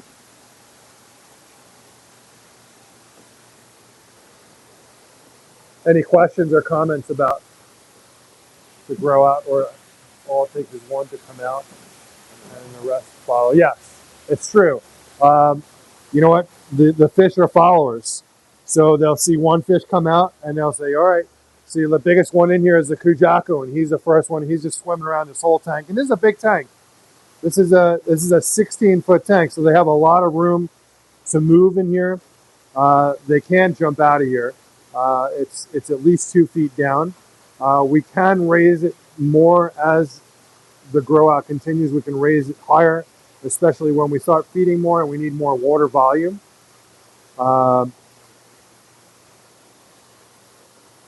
That Kujaku is always the first one to come out, though. I do have some fish that are coming in from the grow out that are coming in from this new shipment that are going directly into grow out. It's just we're experimenting here.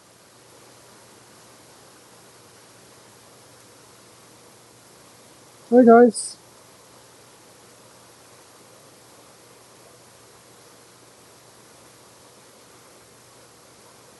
You know, this is something that anyone can set up. You can set this up at your house. This is a heated greenhouse, so you need to be in a heated environment. You cannot do a grow out if you're not in a heated environment. So, you know, the water, I think we have, I'm going to tell you what the water is in here right now. So these are the thermometers. So this is the Aquascape thermometer here. Gets hooked up right here. Right now, the water is 73 degrees. So it gets hooked up to here, and we can actually read that in the Aquascape app. So I have these thermometers in all the koi houses, so that I can tell the temperature of the water in any one of the koi houses, and they work great. They work really well. Very happy with them.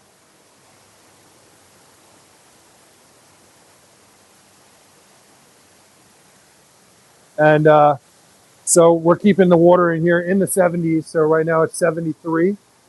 And if you want to grow your fish out, you need to be at a higher temperature.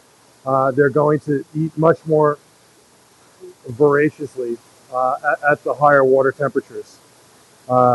So that's all part of the grow out.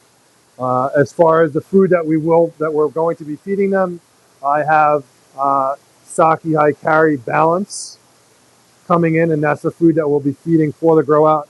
I find with the Saki High Carry uh, has the least amount of waste. I think the Saki High Carry brand is just the best brand when it comes to absorption into the body. So fish, they don't have stomachs. They're going to process what they're going to process, but you want a food that's highly absorbable into the body. And I find that the Saki High Carry food is the best for doing that. Now, you can't, with the amount of fish that we have here at our facilities, we're I don't know, we have like, after the shipment, we'll have probably 15,000 plus here. Um, you cannot feed all of your fish Saki I carry. You'll literally put yourself out of business. But for this grow out setup, we're definitely going to go with the Saki I carry balance, which is an amazing food. And I'm looking forward to see how they grow. And what we're going to do is we'll actually bring you guys in uh, periodically so you can see how they're doing as well throughout this process. So it'll be really interesting. So these fish may not be available until next season. So when it comes time for November, December, when we start selling fish, these fish may be those fish that come out of grow out for sale. All right, let's head back in.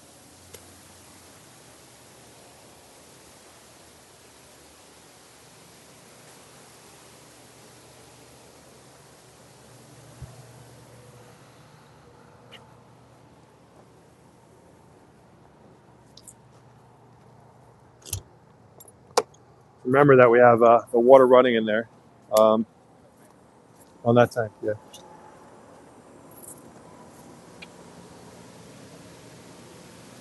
So this is what we're going to do here. We are going to set things up.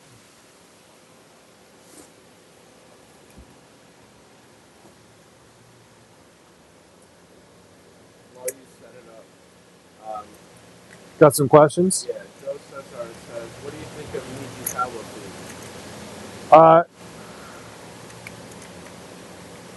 what do I think of Nijikawa food? I think it's a decent food. I haven't used it in a number of years, so I really don't. I think Saki High Carry is the best. He says that he uses cold. What? He uses cold. I'm assuming sake and also Nijikawa. Yeah, I really can't comment. I haven't used it in a number of years. I thought back in the day, I thought it was a pretty decent food. Um, I really like Saki I carry, and when it comes to growing out fish, that's the food that I would use. But Nijikawa is a good food. I'm gonna put this here. Just moving a couple of things.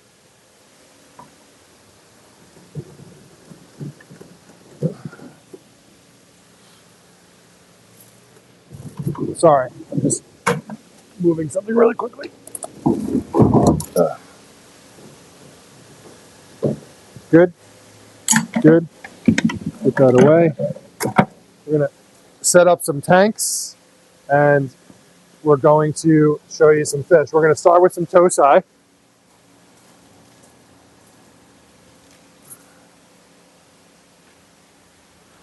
So what I'm going to do is I'm going to set up some bowls, and we're going to pick some fish. Let's start out here. What do you want to do?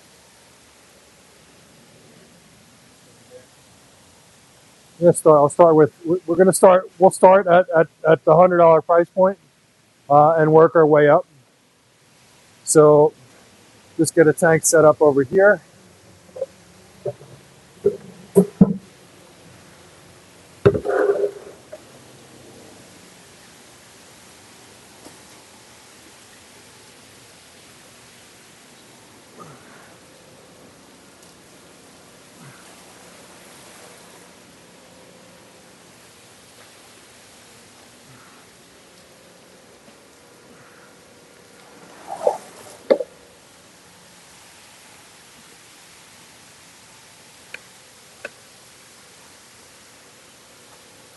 I'm going to start with some really nice tosai from Kase.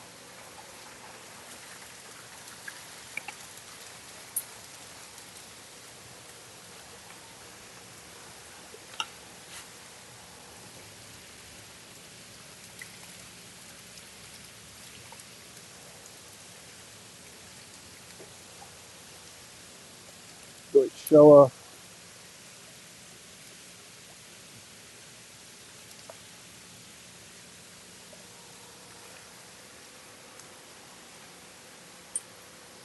I can't wait to do the unboxing. Super, super excited to do the unboxing with you guys.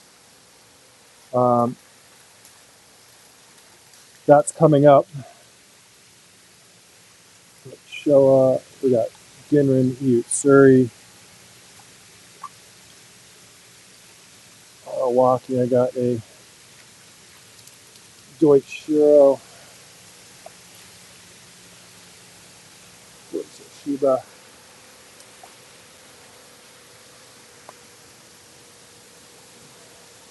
Give me a couple more seconds.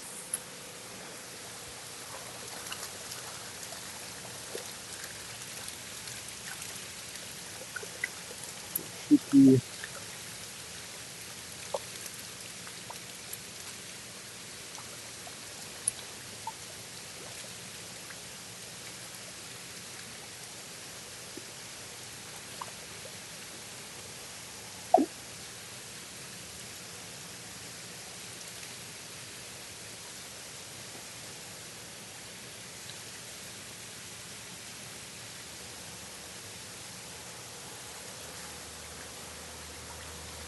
All right, I'm going to start with these just to get things started.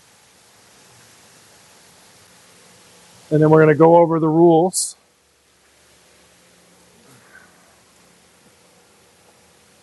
You need some water for that, I guess.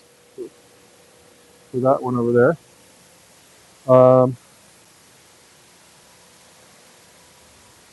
going to get the camera set up.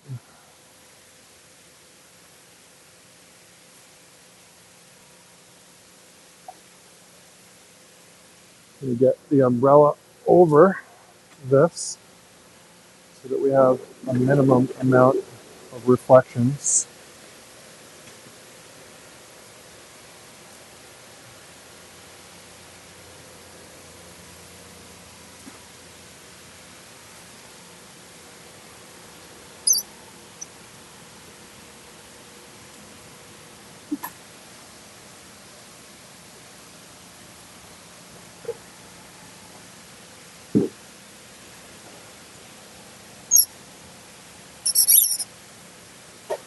So we try and make adjustments so we have an umbrella over the tank to get rid of any reflections. And I just need one more thing, which is my white net. Where the white nets are?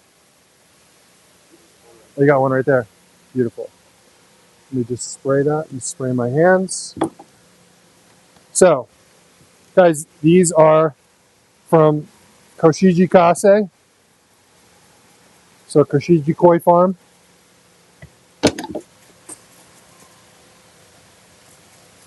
Some really, really nice tosai. These guys are around 7-inch. They're selling for $100 each.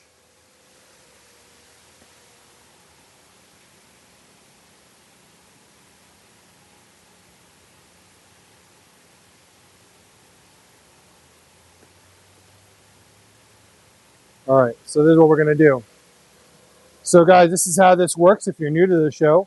So if you call out a fish, if you see a fish that you're interested in, then you get first dibs on that fish. Now, sometimes we do an auction style, and sometimes we just sell the fish. We'll give a price, and it's the first one. And we're going to move away, and this is one of Ed's comments, is I used to say the first person to say yes. We're going to move away from saying yes, or we're going to say, I'll take it. So the first person to say, I'll take it, gets that fish. Instead of yes, because a lot of times we're asking other questions and someone comments and says yes. So Ed, thank you for the suggestion. We're going to move away from saying yes, and we're going to go to and I'll take it. So when I show a fish, the first person to say I'll take it will get that fish. Now, a couple of things we're going to discuss here. One, so we offer free layaway. And free layaway means that you can pay off the fish over time. Now these guys are only $100. So you know, $100 is $100. But you know, when we go to the bigger fish, you know, it makes even more sense. So if you're buying a fish that's, you know, $1,000, $2,000, $3,000, and $500, whatever it is, you can pay that fish off in 4 payments. We allow you to do 4 payments. The first payment needs to be made within 24 hours. You can choose to pay off the whole thing or not. We offer free boarding. So we will hold that fish. We know that everyone's ponds are closed for the winter, but that's okay because we will hold your fish at no charge until end of April. We know that everyone's pond should be open around that time frame. So not an issue to hold your fish for you. So we'll hold your fish through that time. The other thing is we will do free shipping on Southwest Cargo when you spend $700 or more. So it can be an accumulation, and we understand you're going to be watching the show. You may be watching the show over the next couple of months. So if you spend 100 this week, 100 next week, 100 the following week, and then you finally get to $700, well, once you reach that $700 threshold, then you would get free shipping on Southwest Cargo. Now,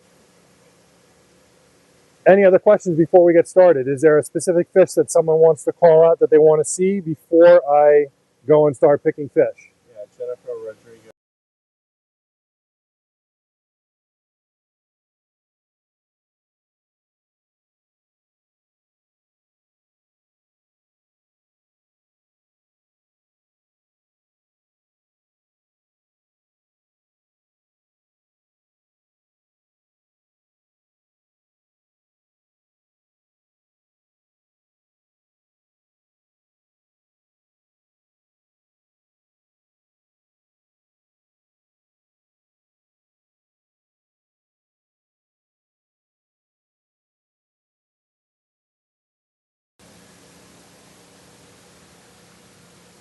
Where's that icon?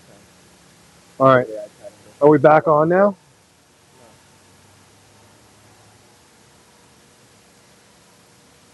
What is it? What is it getting? He's going to go see if that has anything to do with the icon.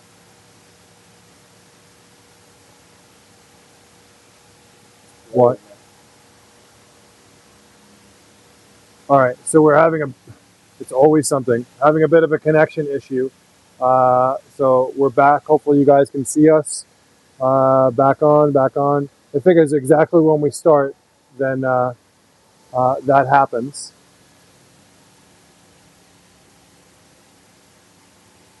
So just give us a couple of seconds. Just want to make sure that everything is up to speed. We're good? We're good. All right. So your question here, Michael, what type is this? So you're looking at Deutz. I would say, you think Deutz Hietsuri? Hishoa. A Deutz Hishoa.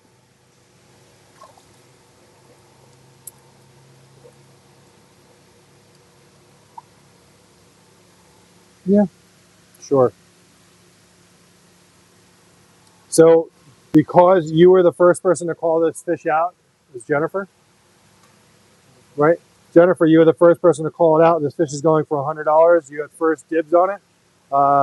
It's the first person to say, I'll take it, but Jennifer does get first dibs. Jennifer, before anyone else says yes on this, are you interested in this fish? No, it says it's choppy.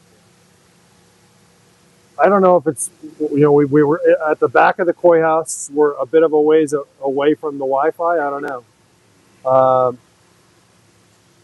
Our Wi-Fi connection is on. Are we sure we're hooked up to the Wi-Fi on the phone? Joe said so. I was asking, is it a Yamamoto? A Yamamoto, you mean a Yamato Nishiki? It's not a Yamato Nishiki, no. Yamato Nishiki would be like a Deutz metallic Sanke. So we're definitely hooked up to, yeah. All right, so let me know if you guys are seeing this okay. Jennifer, you get first dibs on this fish. No, it says, have you tried unplugging it and plugging it back in? If we were talking about the Wi-Fi router. No. Yeah. No, we're not going to. Says she'll take it. All right, it's yours, Jennifer.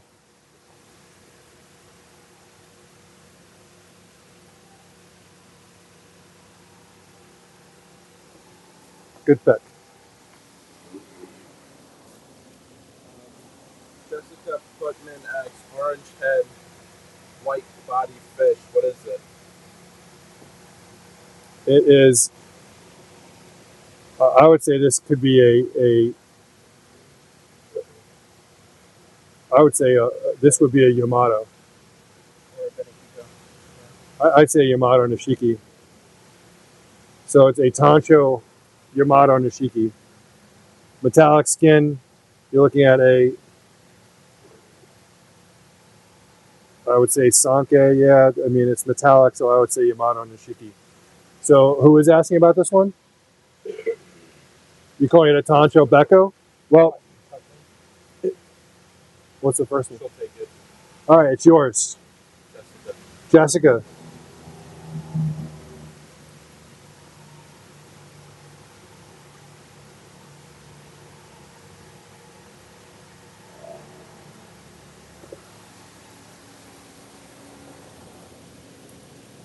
Can you grab that? Anyone else want to call out a fish? Yes. I love this Goshiki here. Orange and silver. All right, orange and silver. Orange and silver. So we have Goshiki, kind of a red and silver. Are you looking at the Goshiki? Is that the type you're looking at? Or are you talking about the Deutz? We have some Deutz Ochiba in here. Is it this style? Or you're talking about this here? So here's Goshiki, Deutz Ochiba. Deutz being a scaleless Ochiba. Very, very cool. I love Deutz Ochiba. Which one were you referring to?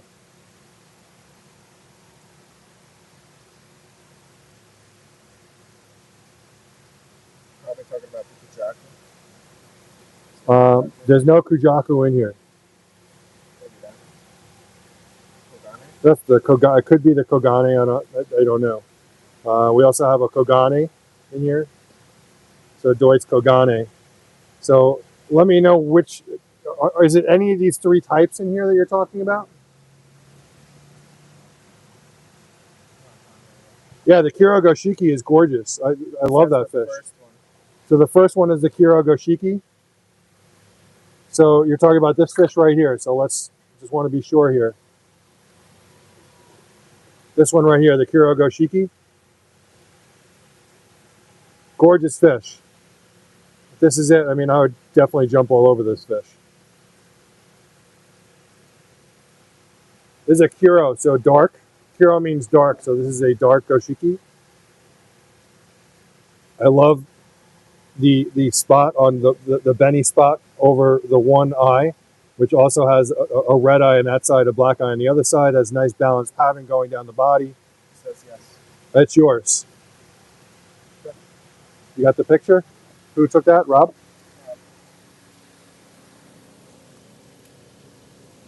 Next, someone else called out a fish. Rachel Shippa says, is that a pearl scale of Sargoy or regular? It is. So this is a pearl scale. I have a few of these, not too many, guys. I do have a few. This is a pearl scale Ginrin Sargoy. Awesome fish. Guys, I only have a limited amount of these, but I'll definitely pull some out, and we do have a few in the higher cost as well. But No, she's So she'll take that. It's yours. All right, you got it. I do have one pearl scale that I kept for myself to grow out.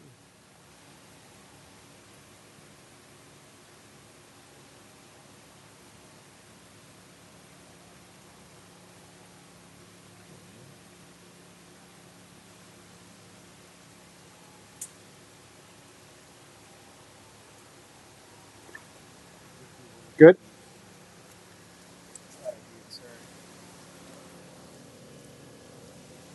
Vicky McCarty asks for a huge survey. Okay.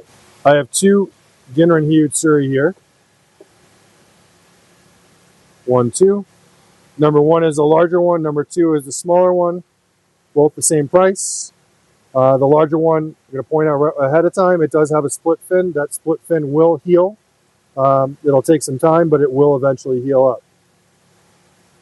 Larger one is number 1. The smaller one is number 2. Which one do you want? I know there is. I know there is.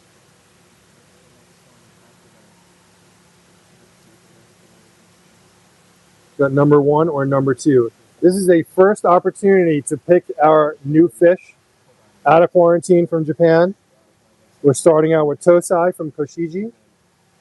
These guys are $100. They're around 7 inches, a couple a little bit bigger. Smaller. The smaller one is yours. Okay. The next one. Yep.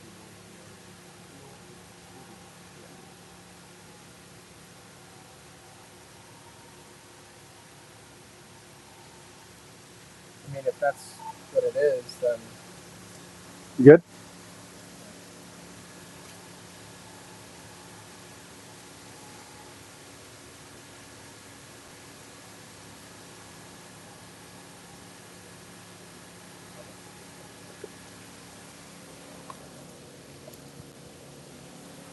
Is that what she said? She wants the other.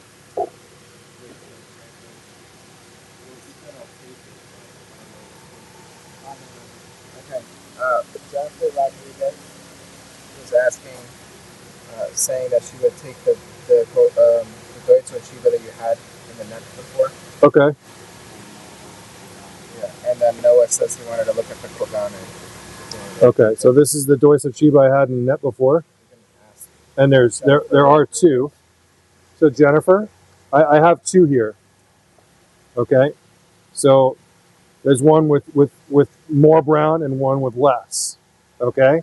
So number 1, we'll do number 1 as the brown on the head and number 2 as the more brown. Number 1 or number 2, which one do you want? Guys, if you call out a fish that you're interested in, you get first dibs on that fish. Number 1, we'll call it a Marutan, so it's Tantra spot with pattern on the back. And number 2. Number 1, number 2. Let me know which one you want, Jennifer.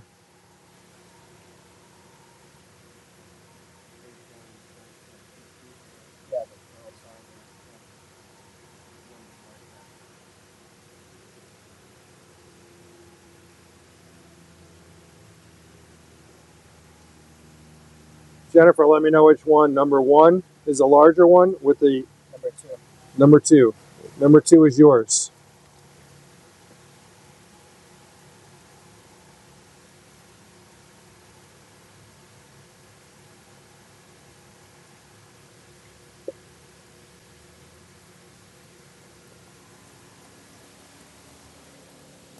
Okay, anyone else calling out a fish?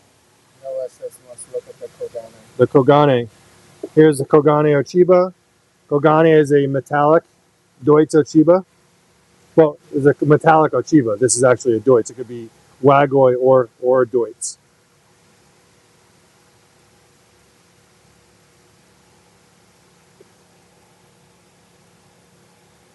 Says no. Nope. Okay. Guys, anyone else want to call anything out before I start just putting them in a net and showing you? What is the other all silver one? Okay, so this all silver one, this is a Deutz Saragoi. So it's a completely scaleless Saragoi. Definitely very cool. A bit on the rarer side. So Deutz, completely scaleless Sargoy. Love this fish. This Karen Jensen. Karen, you get first dibs on this one for $100. Definitely a very cool fish. When this fish gets bigger, it looks amazing. We have another request after. All right, this is a completely scaleless Sargoy. So completely silver, scaleless, very cool fish.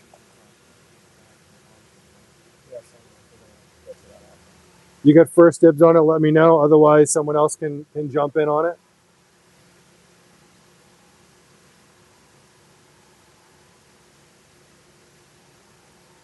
Ed Blumenreiter says, thank you again for yesterday's personal koi shopping. Ed, are you kidding? Absolutely, I had fun. And thank you for the advice. Always, always, always appreciate.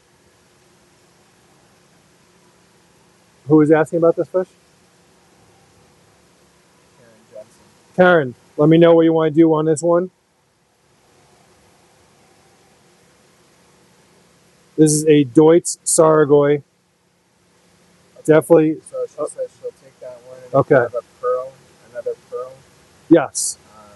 So Gabe, can you look for some more Pearl Sargoy for me, please?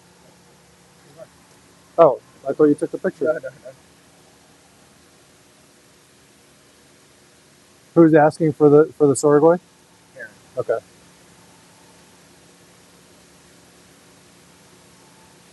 Good.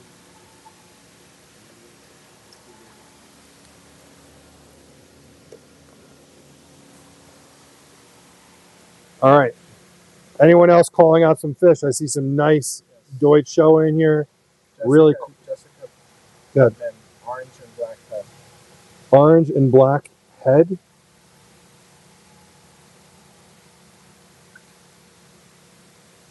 Is this the one you're talking about? Deutsch Showa?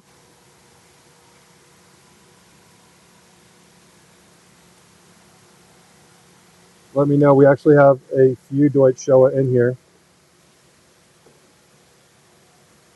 We'll start with these two. You can see plenty of sumi coming up on this one here. Sumi coming up on the nose, wrapping around the head on the gill plates over here. Sumi coming up on the rest of the body here. This Deutsch Showa here is a bit more balanced throughout. Take them, but I don't know which one. I think you're probably talking about the first one. Is because I was talking about that one first. I'll put the other one. Is this the one you're talking about? Huh? Yeah. We do have a bit of lag here, guys. I mean, it is what it is. We just have to, as long as we're aware of it, then it's not an issue. We just have to wait for people to respond.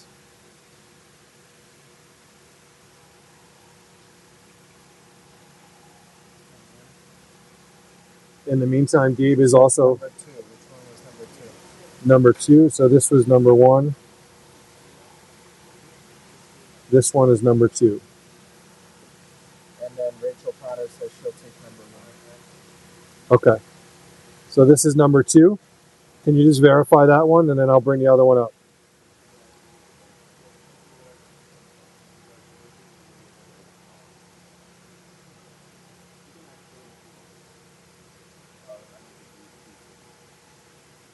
I'm gonna order pizza for my guys. No, here. I got everything. No, I got it. I'll get it. I'll get it. I want to get it. Don't worry, we'll be back on Monday. You can buy us. No, I'm good. Thank you. 5:39? Yes. 5:39? Just waiting for a reply on this one. That's the one? Okay. You got the picture? Okay. Okay. And the next one someone just took, which is this one right here.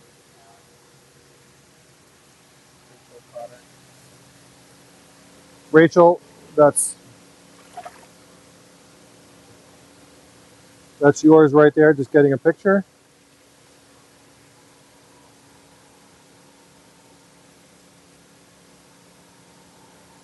I'm surprised no one's jumped on the Deutsch Euro in here.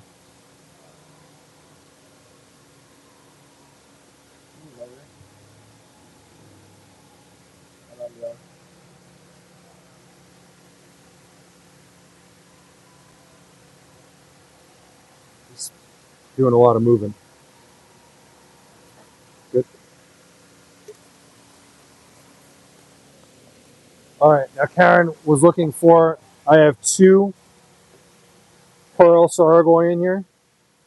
They're both around the same size. So they're both around the same size. So I'm just going to offer this one. Who was looking at this, Karen? Yeah, I think so. Karen, here's your Pearl Saragoi. So Rachel says she didn't want that one. Okay. So, Take it out. all right, Oh, that's called a Pearl. that is Because gorgeous. it's got the Ginrin's shiny scale, but it's in the center of the scale instead of the entire scale. Rob says All right, so let me just pull the one out that she.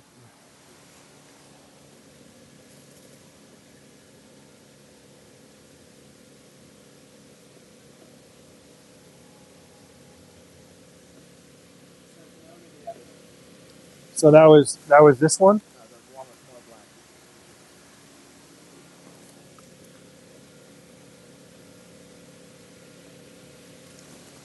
Okay, so no to this one. Is there someone else that's interested in this one? This is a very nice Deutsch Showa.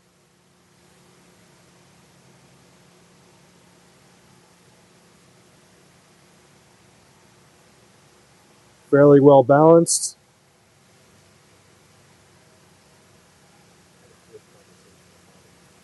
With who? Yeah, a lot of good stuff. Good. Anyone want to take this one? Very nice Deutsch Showa.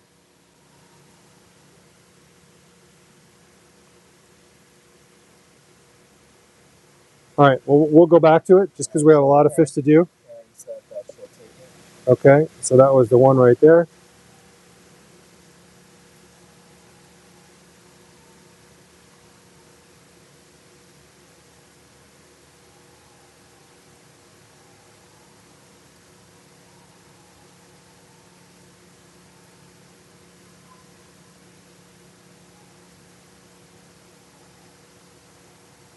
Good.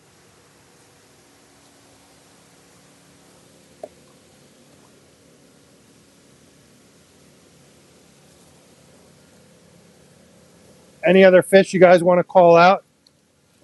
I have another Pearl Saragoi in here. Go ahead.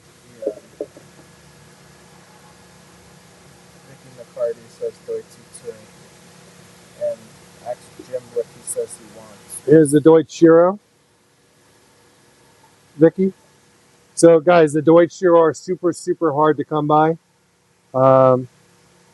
Koshiji's the only other breeder I know of that's doing the Deutsch Shiro other than Suzuki was, who's no longer doing them. So Noah has a good idea, saying that you should ask people to say that they'll take and then the name of the fish. well, we've done that in the past.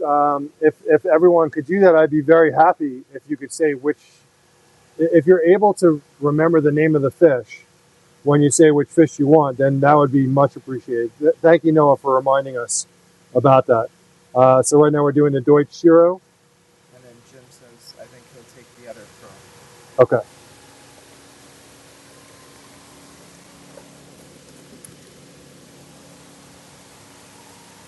Here's the other pearl.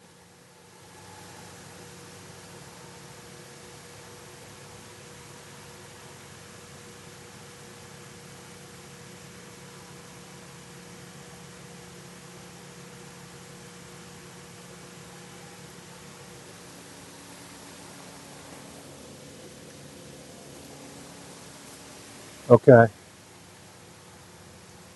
So I have an awesome spotted Goshiki here, which I'm shocked that no one's jumped on, as well as this Ginrin Tancho here. I'm surprised no one's jumped on these yet.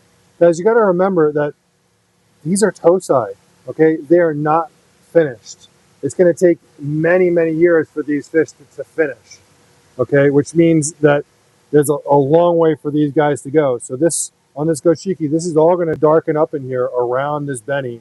This is going to be an awesome fish. Like this is, if I was going to pick a fish to grow out, I would grow this one out. You know, I love the way it looks. I can see the sumi coming in. I love the spotted pattern on this goshiki. I would definitely jump on that goshiki. And you have a really nice... We'll take the spotted goshiki. Okay.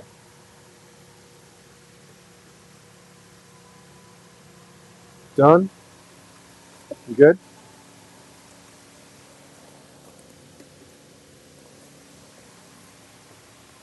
After we do these guys, we are going to go to some other fish. So we have this gorgeous Ginrin Tancho.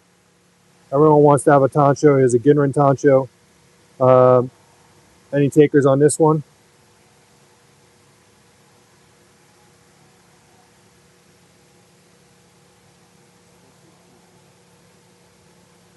Also, Doito Chiba. Yes,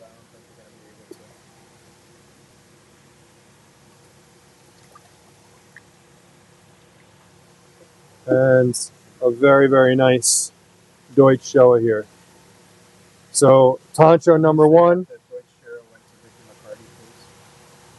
What? Can you say that the Deutsch Shiro went to Vicky? The Deutsch Shiro went to Vicky McCarty. Yes. The Deutsch Shiro went to Vicky McCarty. I don't know if I have any others. I can certainly take a look if someone is asking for one. I can see if I have any others, but that's definitely one of those on the very rare side. All right. On this net right here, number one is the Tancho. Number two is the Deutsch Showa. Number three is the Deutsch Chiba. Do we have anyone on 1, 2, or 3? 1, Ginrin Tancho. 2, Deutsch Showa. 3, Deutsch Chiba. 1, 2, or 3? 3. That's the magic number. Yes, it is. That's the magic number. Karen Jensen is asking, do you have a gold pearl? I don't. So as far as pearls are concerned, the only other pearls I have Benigoi pearls. That's it. Getting pearls is very, very difficult. Sakaguchi sells them out super, super quick. I mean, in the last 2 years, I mean, the only pearls we've been able to get have been Benigoi and the Saragoi. So number one, Ginrin Tancho. Number two, Deutsch Showa. Number three, Deutsch Chiba. Any takers on either of these three? These are very nice tosai, guys. Otherwise, I'm going to put all these guys back and we're going to move on to something else.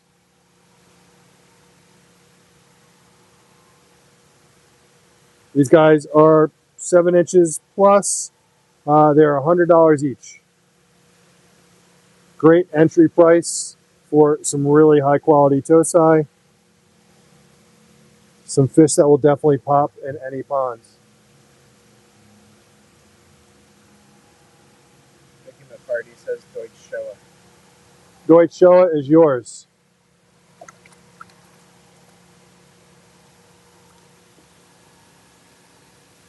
Vicky, you got that fish. Very nice fish. Has some really cool potential on this fish.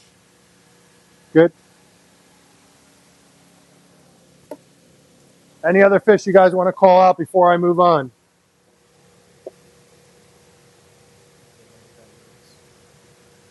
Karen Jensen is asking, do you have any genuine black and white ones? Genuine, you mean Shiro Utsuri, just genuine as in a wagoi, so like a scaled. I don't have any Shiro Utsuri at the moment, I don't believe. Oh, Any Ginrin. I do have one right here, and I have a few larger, but not tosai. All right, I'm going to put these guys back because no one else is calling them out, and we're going to move on to some other fish. Come on, guys.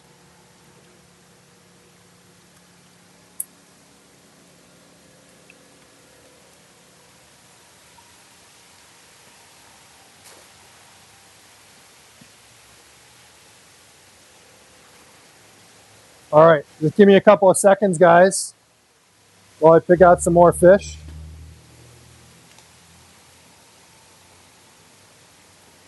These are from the same tank. This is the 150. Got some very, very nice goshiki in here.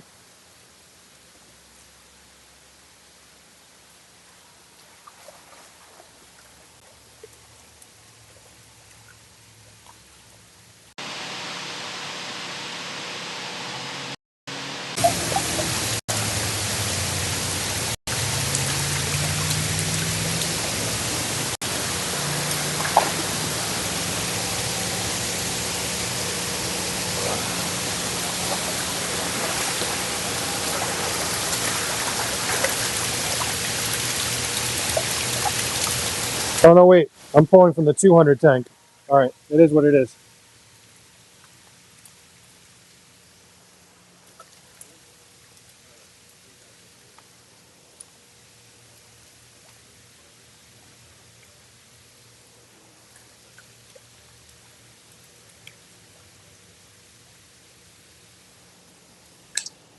Come on, dude.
Almost there, guys.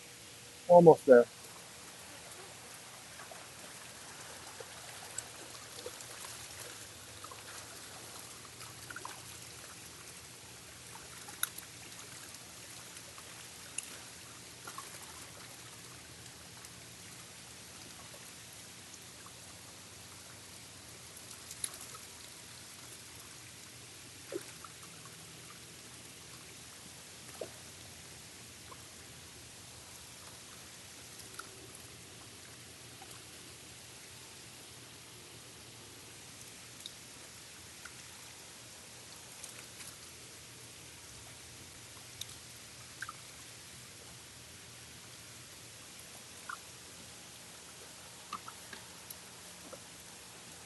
Almost. Gabe, can you put these guys in?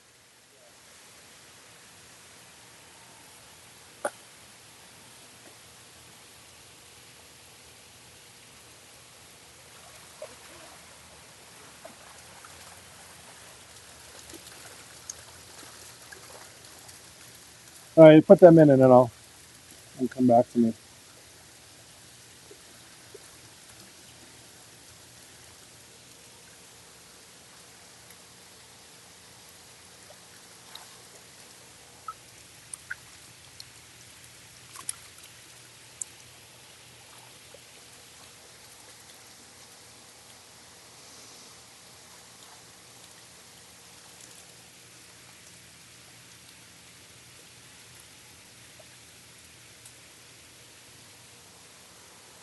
Thanks.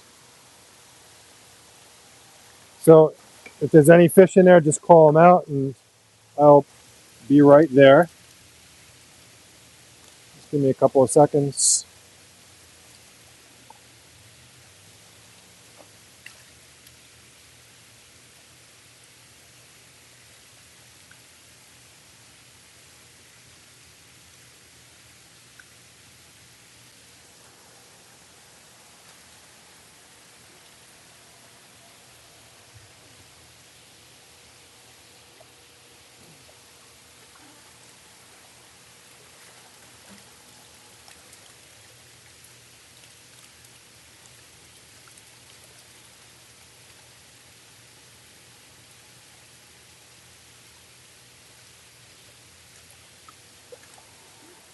I got this. If you want to just monitor that, let me know if anyone's asking for anything.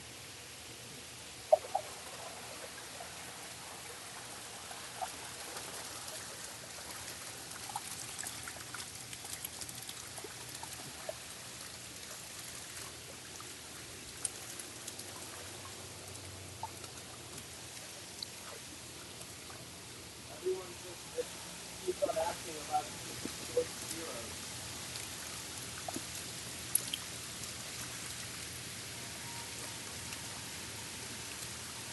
Yeah, Deutsch churros are tough. I'll keep an eye out, guys. I have a big Deutsch churro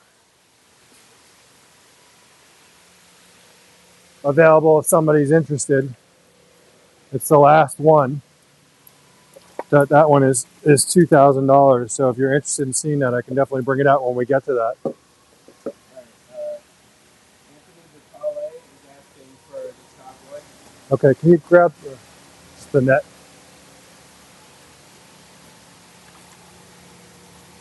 All right, guys.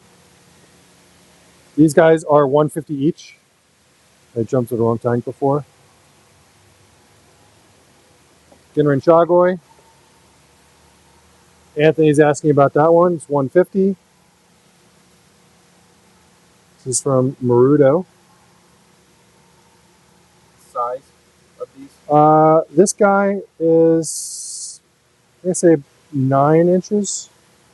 It's 8 to 9.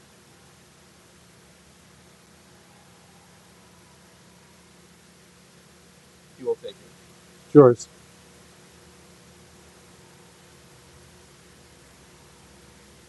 Okay.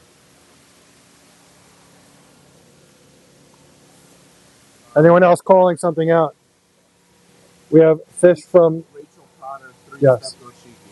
3-step goshiki. 3-step goshiki. I knew that one was going to go quick. 3-step goshiki for $150. You got $150 on the other one? Mm-hmm.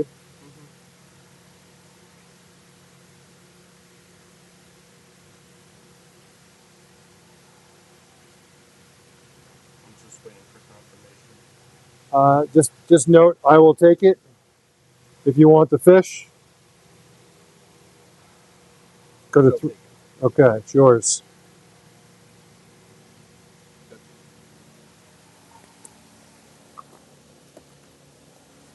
Got a 3-step Deutsch goshiki in here. Got a golden dragon, kikasui. There's a lot of really cool fish in here. Any other fish you want to call it? A gorgeous matsukalabaki with lots of sumi coming up right over here. Some really nice kikasui, Deutsch sanke. Noah asks, what's the black and orange one? Black, orange, white. Which Black one? and orange.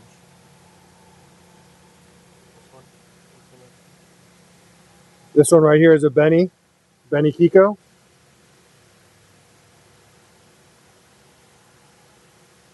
This one's about, this is 9 to 10 inch.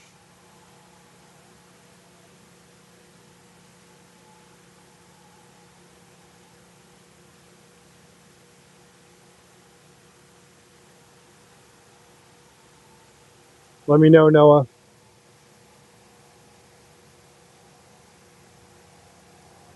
Definitely a unique fish.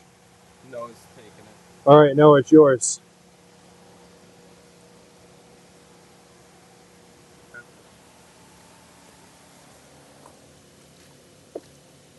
Who else is calling out a fish here? Hold on. Gorgeous Kikakiryu, Kikasui are stunning. You got Tancho Goshiki, Kuro Goshiki.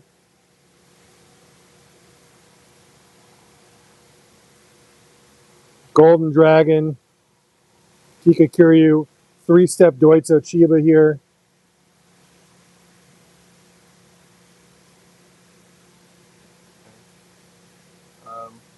Jennifer asks, is that a Kimatsuba? So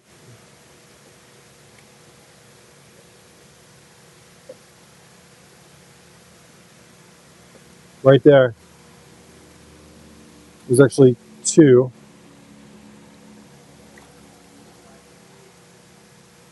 These are from Wada.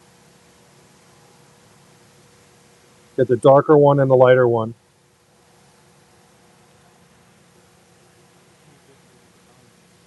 Number one is the darker one. Number two is the lighter one. Number one, number two. Jim is asking about the drag. Oh, that's I'm so far behind that. Like the lag is not helping. Because we have a lot of lag, so we're gonna try and. I have no idea who was even asking for it in the beginning. We have a tremendous amount of lag. We really got to solve this issue. I want that Wi-Fi addressed. Who is that? I want it. We got to address the Wi-Fi this week. So this was Jennifer Rodriguez that asked about it. Number one or number two? Number one is the darker one. Number two is the lighter one. Is it a Kimatsuba or what is it? Yeah, it's. I'm gonna say Kimatsuba. It's.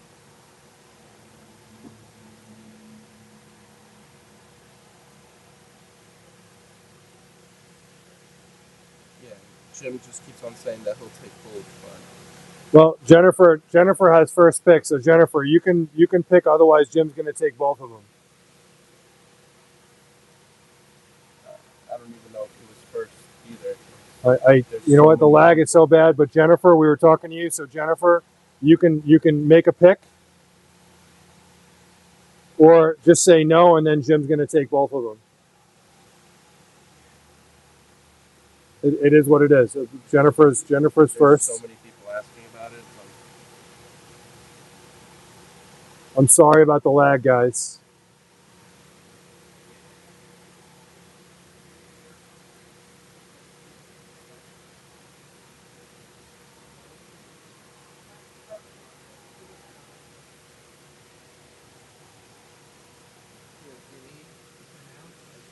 She said, "I'll take lighter one."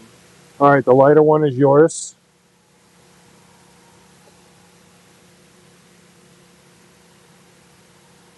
Good.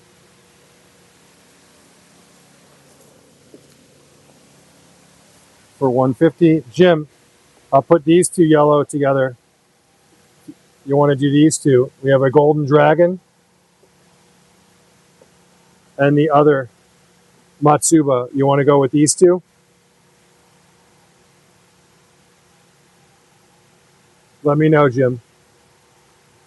This one's already yours. Let me know if you want to go with the golden dragon. Super clean head. There's people asking about the Golden Dragon before. I'll look for some more, but yeah, Jim was first on the list asking for two fish. So That's because Michael set up, but there's a lot of people asking about it before. sorry, there's just a crazy lag issue. Michael, can you see if there's any other golden dragons? I was in the 150. Okay. He said yellow and black ones, so I'm assuming it's both of those. I don't know. Jim, you gotta be a little clearer, guys. He said I'll take two in the stripes one. So I'm assuming it's these. Two and the striped one. I'm assuming it's that one. I don't know. Jim, is it these two in the net right here? He said I'll take both. Okay, done. Sorry, guys, about the lag. It is a little frustrating. Gonna look for some more golden dragons, so just give me a minute.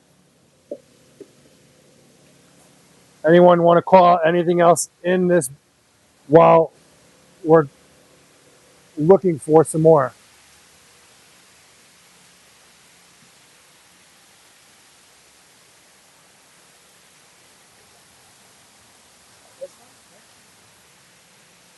Yeah, but this is also a 150 right now. But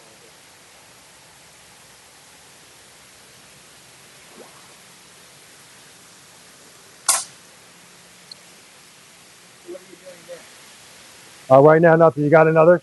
I have so many. Okay. Got a lot of people asking for stuff. So consider this. Noah asked about the ghost Gorgeous Kikakiryu right here. being very elusive. Really, really nice Kikakiryu. Michael grabbed a couple of a golden dragon. So no, let me know about this Kikakiryu. Really nice from Aoki.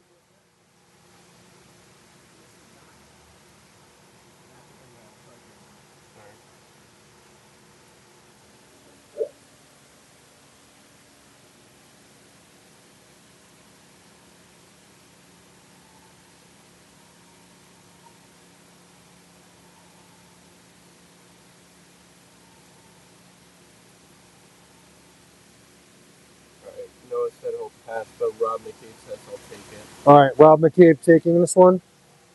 Noah's going to pass. Okay. Done. Thank you, Rob. All right, next, guys. Hold on. Oh, Michael's bringing this Got some great Kikasui in here. I have the golden dragon here. Some you guys are looking for a golden dragon. Here's a golden dragon right here.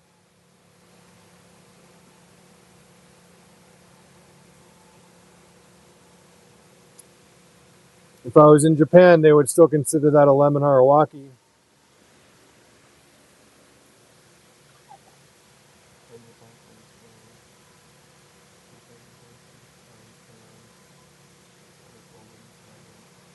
Jessica Putman asked, is that a golden dragon? Yes. Which was the one before, so. So here's a golden dragon.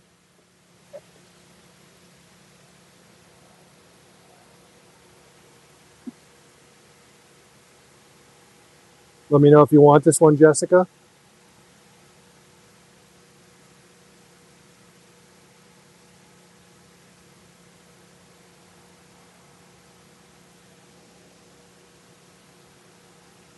I do apologize for the lag, guys.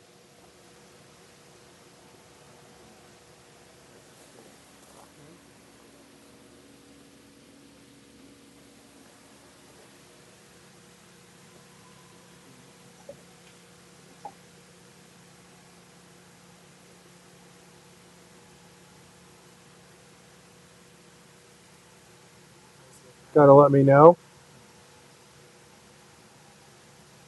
Okay, Jessica says no thanks on the golden dragon. All right, anyone else on the golden dragon? Nelson keeps on saying that he wants one, Nelson. but there's so many people asking for it, and I'm just trying to go down All right, the list. so guys, I need a yes from someone on the golden dragon. First person to say, I will take it, is going to get it. We have a lot of lag, which is very frustrating. Yeah, Nelson. What did Nelson say? Nothing? Well, yeah, Nelson says that he wants it, but I'm trying to go down the list, so. Nelson said yes. All right, Nelson, it's yours. Guys, with the lag, it's really, really difficult for us to see who's saying yes. Sure. Robert, you missed out on that one. I will look for another one for you. Is there something else you guys want to pick out of here? There's definitely a lot of nice fish in here. These Kikasui, there's 2 Kikasui right here. The sheen on them is amazing. The Shiroji is super white, but it's a gorgeous, gorgeous metallic sheen. Nice red Benny on both of these. You have one larger one, one smaller one. Number 1 is a larger one. Number 2 is a smaller one on these Kikasui. Really, really nice Kikasui. Number 1 or number 2. Number 1's a larger one. Number 2 is a little bit smaller. Any takers?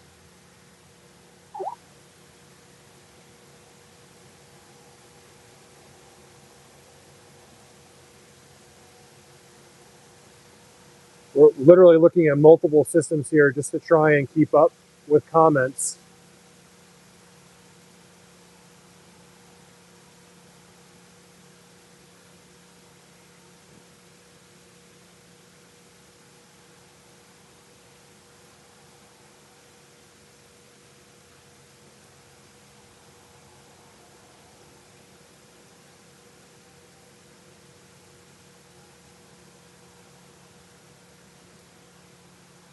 Jessica come and said I'll take smaller.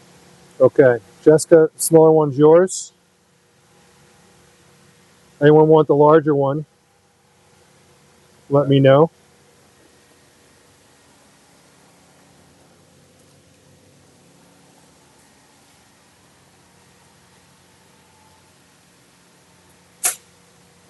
Oh my God, Bonnie.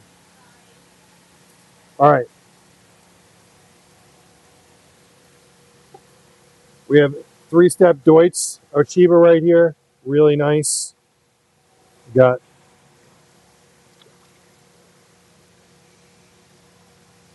Benny Kumin Ryu. I'm going to say it looks definitely like a Benny Kumin Ryu. Tantra Goshiki. All right, so we have 3 here. Deutz Archiva is number 1. Benny Kumin Ryu is number 2. Tantra is number 3. Let me know if you guys want any of these. The 3-step Deutz Archiva is very cool. Benny Kumin Ryu is also awesome. And the Tancho spot, the Benny red on this is super, super red. You can see the black is really starting to fill in. It's coming on nicely on this Goshiki. Don't remember what the numbering was. Number 1 is Deutz Archiva. Number 2 is the Kumin Ryu. Number 3 is the Tancho. Bill Combinator. Is saying what? One with the red patch on his eye. Jackie also says Sanke Showa. All right, are we talking about the fish in the net, or are we talking about something else here, guys? We're going to go with the fish in the net first, and then we can go with some fish that are outside the net. Number 1, Deutz Archiva. Number 2, Benny Kumin Ryu. Number 3 is the Tancho Goshiki. Number 1, number 2, or number 3?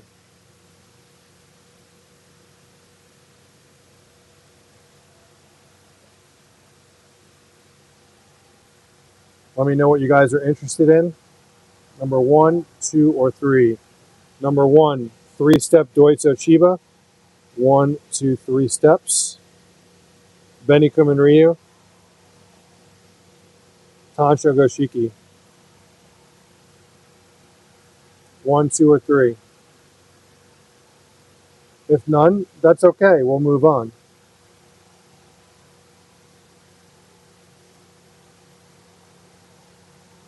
Rachel will take the Uchiwa. Okay. Rachel is taking the Archiva. Thank you, Rachel. Nice 3-step.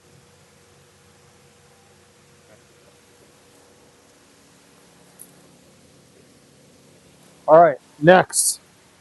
Guys, I have large Goshiki in here. Well, you know what? Tell me what it is you guys are looking for.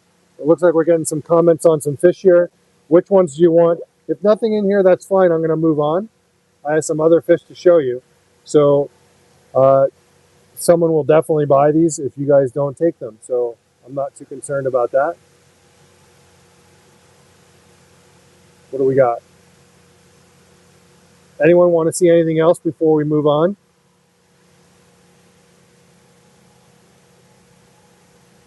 Got a really cool Ginrin Karashi here.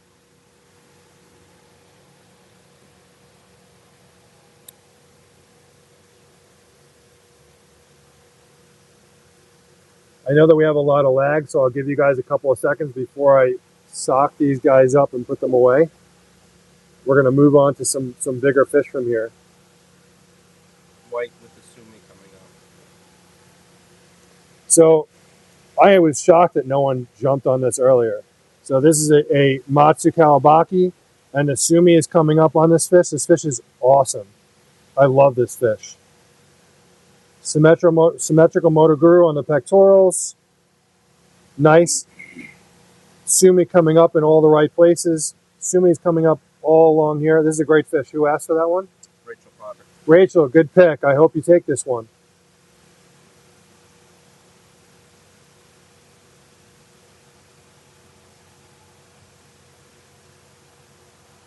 If she doesn't take it, someone should definitely take this fish.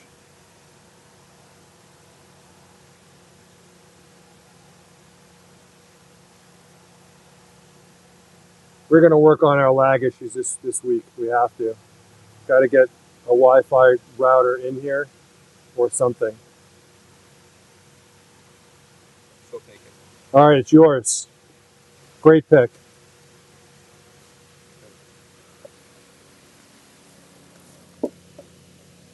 All right. Anything else in here, guys, before we move on?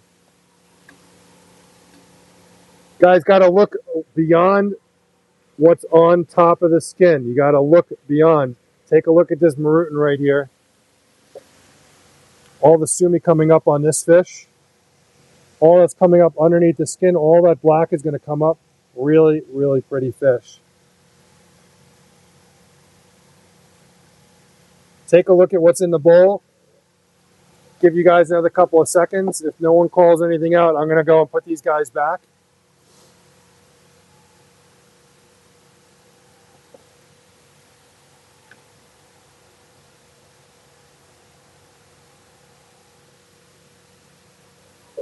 All right, I'm going to grab the sock.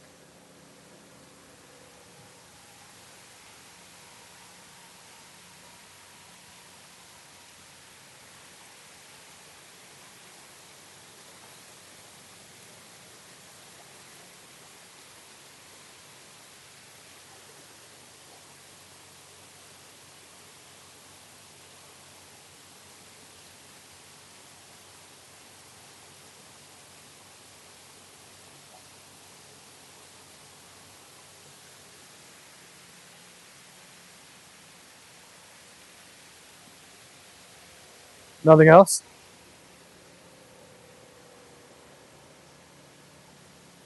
All right, we're going to put these guys back. We're going to go grab another bowl. We're going to switch to a different tank. Hold on. I'm holding. Build combinator, one with the red patch on his eye. One with the red patch on his eye. One with the red patch on his eye.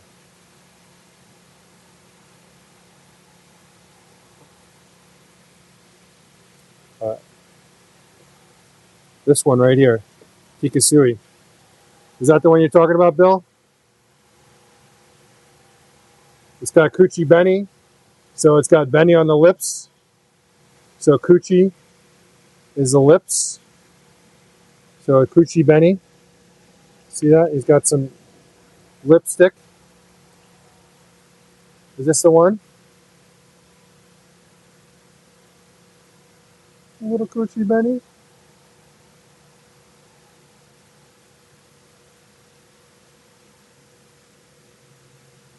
He's got a cool patch over his eye.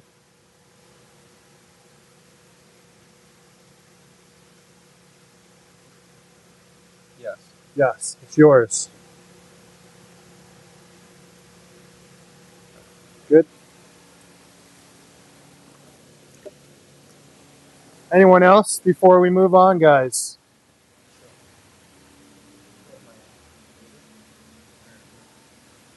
I'm jumping into the $500 cage following this.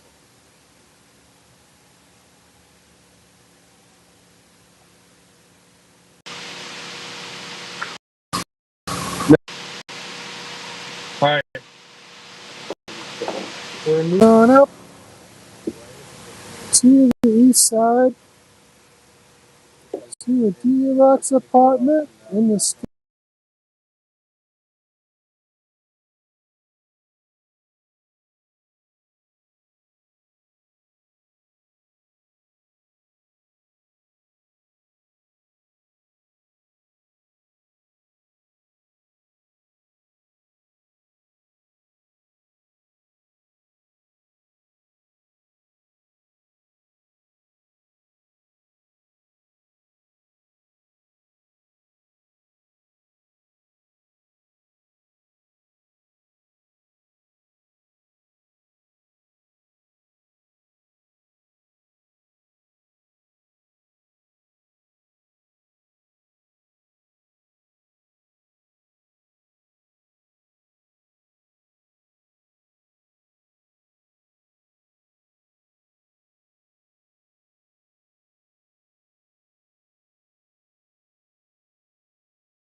Move it on up. Move it on up to the east side.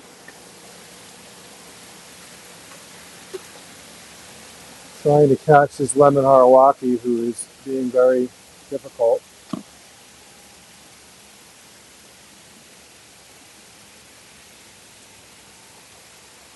Get him in there.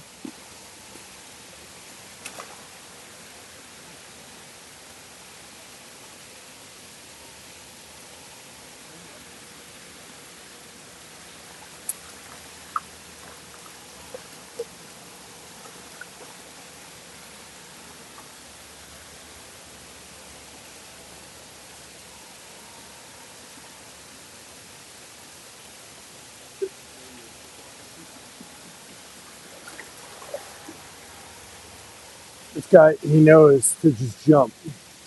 He's a jumper.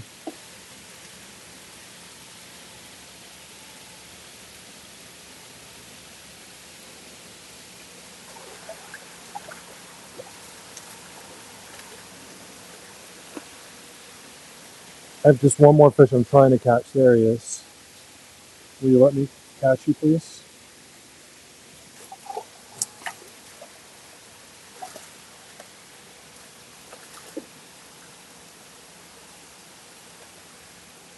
Okay. I'll start with these.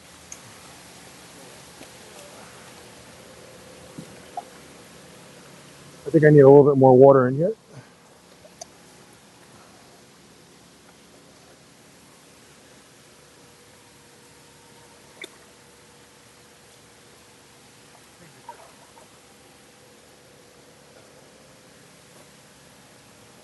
Guys, these are 500 each.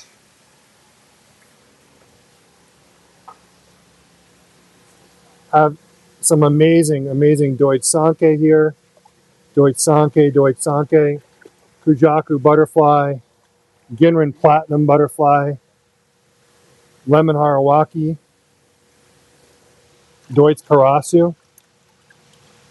These are $500 each.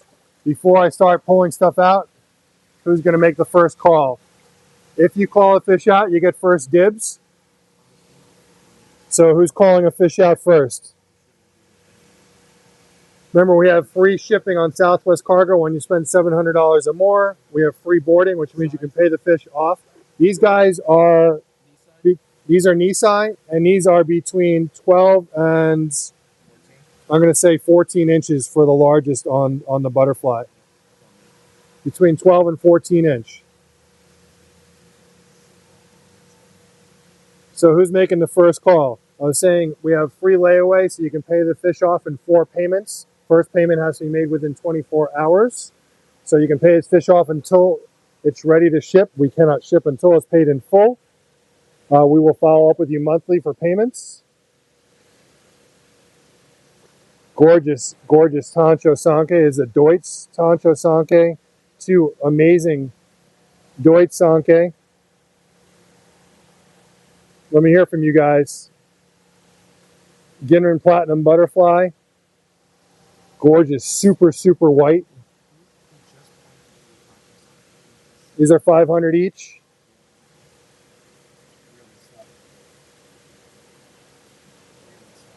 What? The lag?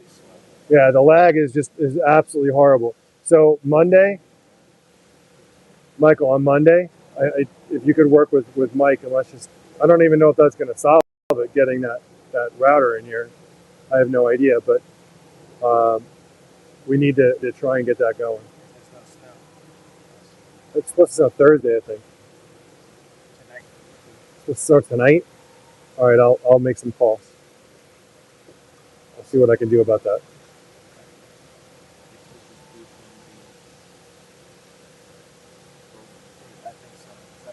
So you guys are my eyes and ears.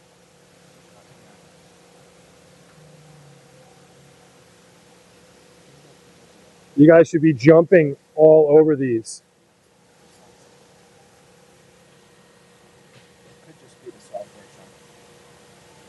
Could it be the software? Sure.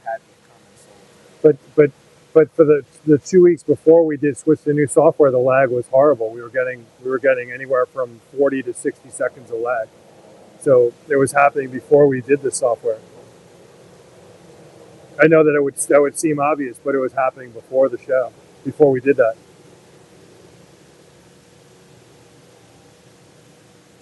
All right, nobody's calling any fish out here. I don't know if it's a lag issue or how many people we have on. Vicky is saying I'm getting sound from something other than you. So you're Is your microphone off? Sound other than me? I don't know.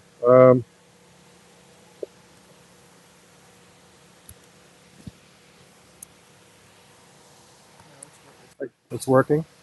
Testing, testing, testing.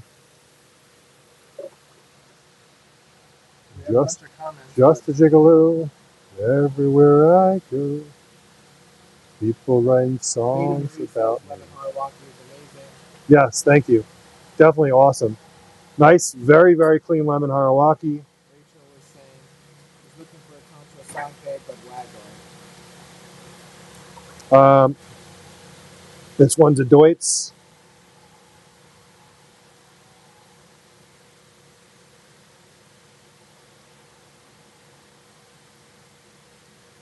No one's jumping on these guys. I'm shocked. These fish are stunning. Definitely some amazing fish in here. Deutz Sanke. These are from Shinoda, Shinoda, Shinoda, Shinoda. Aoki, Yamasan, Suda, Yamasan. Got some amazing butterfly in here. Look at how super white this Ginrin butterfly, platinum butterfly is. This fish is gorgeous. Just look at this fish. It's snowing? Come on. We just talked about that. We just had a conversation. I gotta go make some phone calls. I saw that. You just got I know.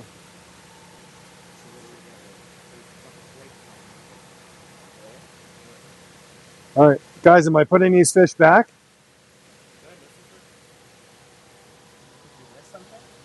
Yeah.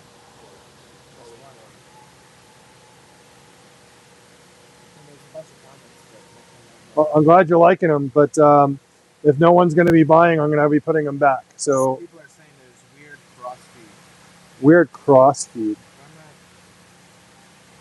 I don't know. You want to unplug the microphone and plug it back in? Will that must mess things up?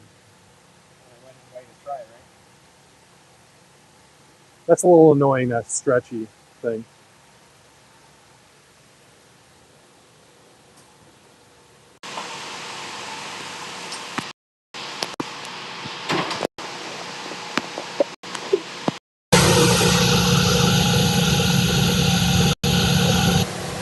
We good there? Let me know if that's any better. Testing, testing, testing. So should we do karaoke?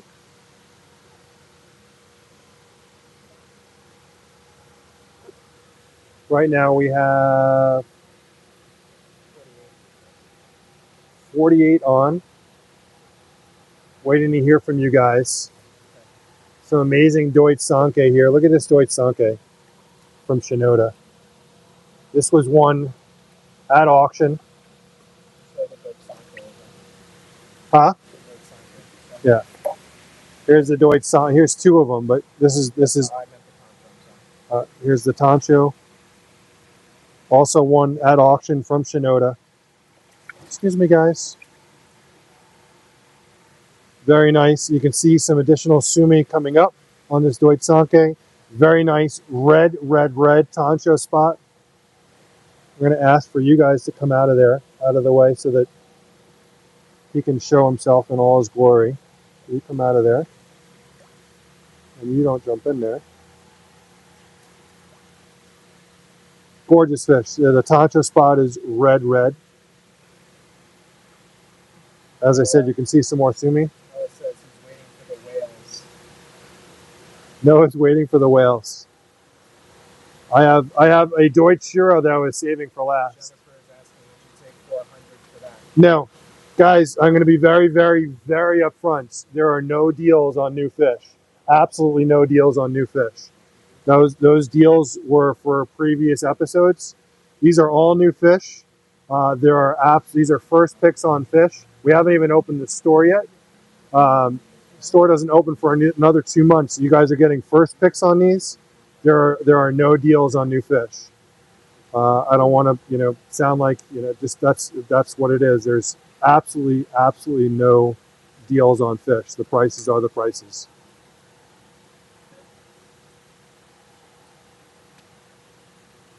How much are these? These are 500 each. Kathy Trot is asking. Hi, Kathy. So this Tancho Sanke Deutz from Shinoda was won at auction in the Shinoda auction. Shinoda only puts their higher end fish in the auctions, guys. These fish like this Sanke here, yes. Ed Luminarider is asking if you pick your auction fish. I did. Your giveaway fish. I guess. Did I? The raffle fish. Oh, the giveaway, the raffle fish. We haven't. Michael was supposed to do that. Yell at Michael. He was supposed to pick the fish. I haven't picked it yet, but we'll make an announcement soon. We were supposed to do it this week, but didn't get to. Guys, do we have any takers on anything in this bowl? Otherwise, I'm going to move on.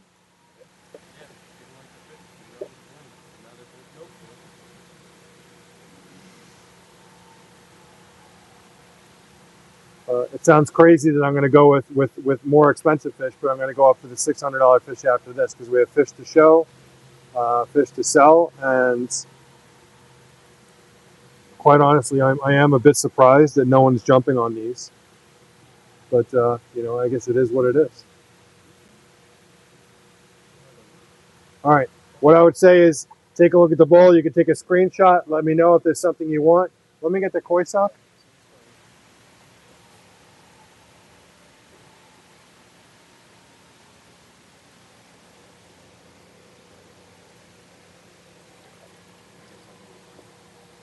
Toot, toot. Toot. Toot. Toot. Come on.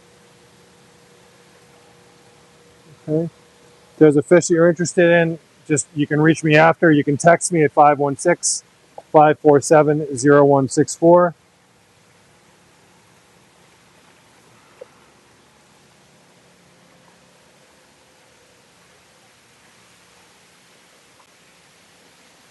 We're now moving into the 600.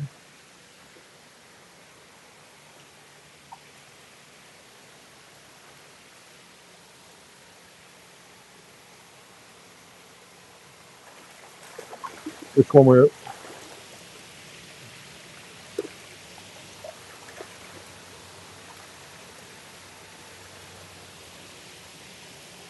You show it here, maybe? The white. Oh.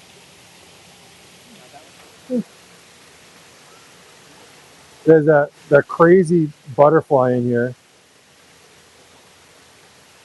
So what happened with those fish that were in the cages? So one that you wanted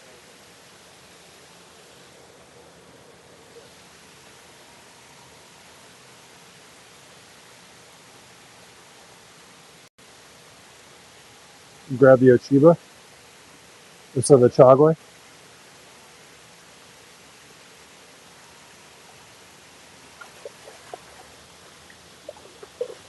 Very nice Chagwe.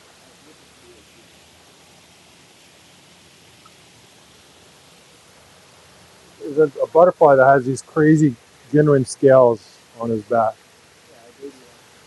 No, it wasn't that one. And it's not that one either. No, oh, you may have sold it yesterday, you mean? Possibly?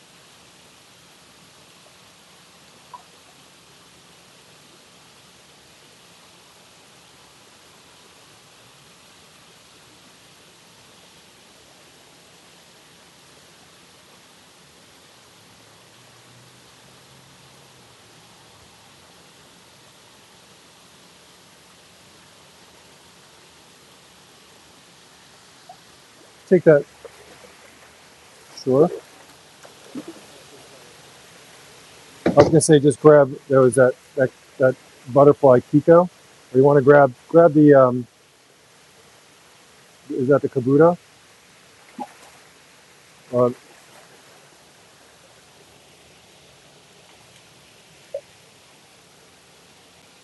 let's start with these.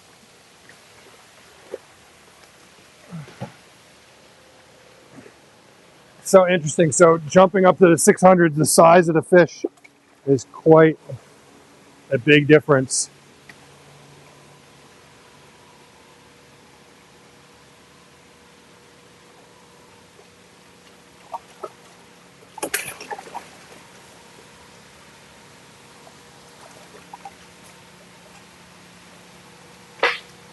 So check out these Ginrin Showa for 600 bucks.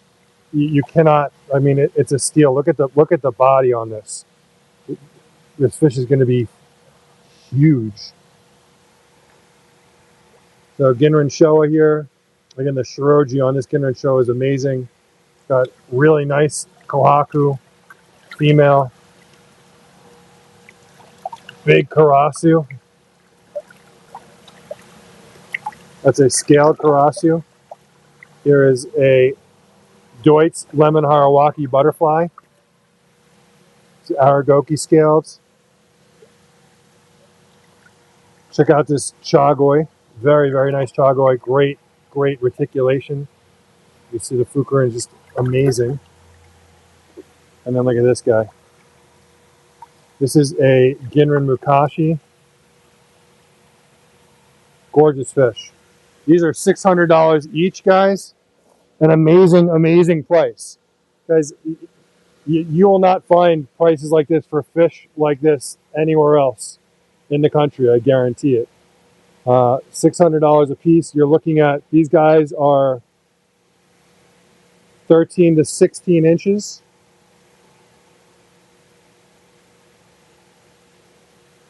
Let me know, anyone want to call something out? Call it out. You get first dibs. They're $600 each. This kohaku is going to be huge. Definitely big body. Same thing with these Ginrin Showa. These are all Nisai. She said she loves the chocolate. Yeah, chagoi is gorgeous. Guys, $600 is just, yeah, even though you guys are asking for deals, I mean, this $600 is a deal. It's literally a steal. There's no reason why every fish in this bowl should not sell.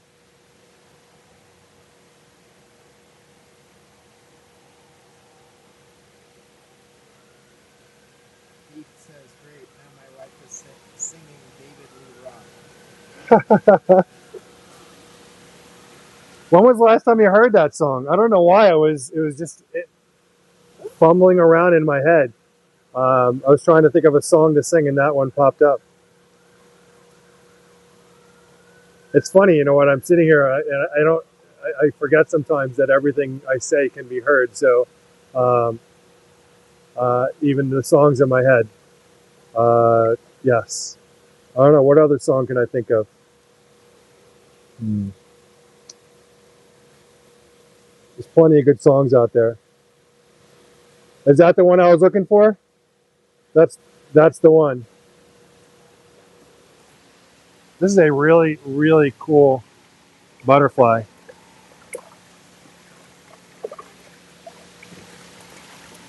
Check out the scalation on this butterfly.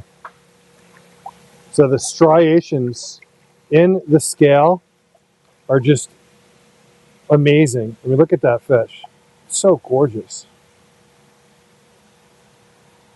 Deutz Harawaki butterfly. These are $600 each. Let me hear from you guys.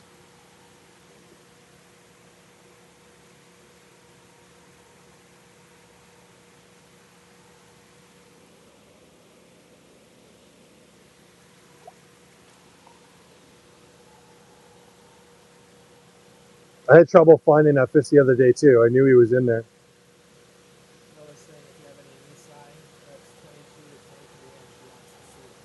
Nisai 22, 20. I mean, other than the Shiros, I got some stuff over there. Yeah, sure. Are we really moving away from this bowl, guys? Is really nobody gonna grab one of these awesome fish?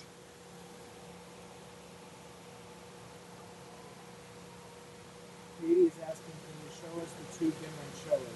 Yes. So Ginrin Showa number 1, really big body. This is a big fish, guys. You can see I have giant hands. You can see, look at Michael's hand versus my hands. My hands are huge. What, 18? This fish right here, probably, The big guy? yeah, I was gonna say 17. Really nice Ginrin Showa. This is from Suda. Really nice symmetrical Motoguru. Very nice Kohaku pattern.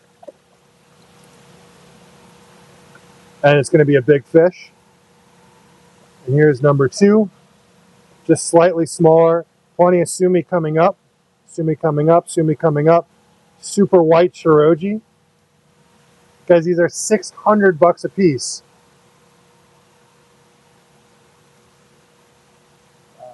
Keith is saying that Gimlin Mukashi is the unsung hero.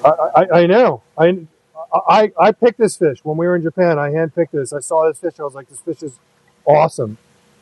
And what's interesting about the scalation on this fish is that it's almost like it's indented versus protruding out. It's almost like each scale is indented into the body. It looks so, what an awesome fish this is. Yeah, like armored plating. It's just, what an amazing fish. This Ginrin Mukashi is awesome. And again, this Chagoi. Guys, you're not going to see any dealer around the country would have these fish at a minimum of $1,000 to $1,200. These are going for $600 each.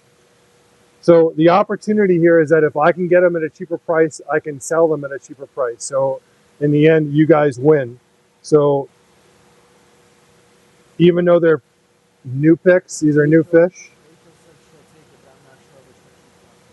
Rachel, did you want the larger one or the smaller one on the Showa?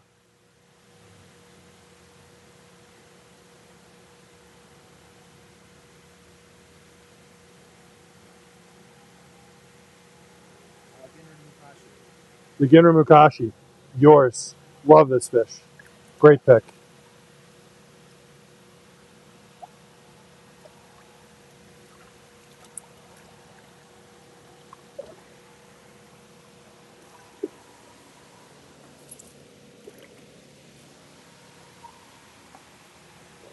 That's going to be a really nice fish. Next. Guys, call them out. Got a couple of butterfly in here. Karasu. See on the Karasu, red belly. This is a Wagoi scaled, red belly, Karasu. So when he's coming up to eat, you can see the two-tone color with the sumi and the beni underneath. Big Kohaku. Look at the shoulders on this Kohaku. Huh? Yeah. I mean, for 600, you cannot go wrong. The reticulation on this Chagoi, really nice. Chagoi, guys, again, that fish that is the friendly fish in the ponds. When I call this fish, he jumps up into my arms. When I wake up, I come in here in the morning, he jumps out of the water right into my arms. It's pretty cool. It's very friendly. Obviously, I'm kidding, but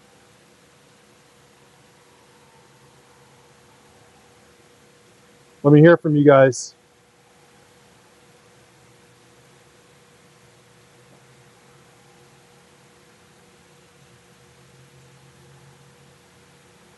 It's almost 2:30.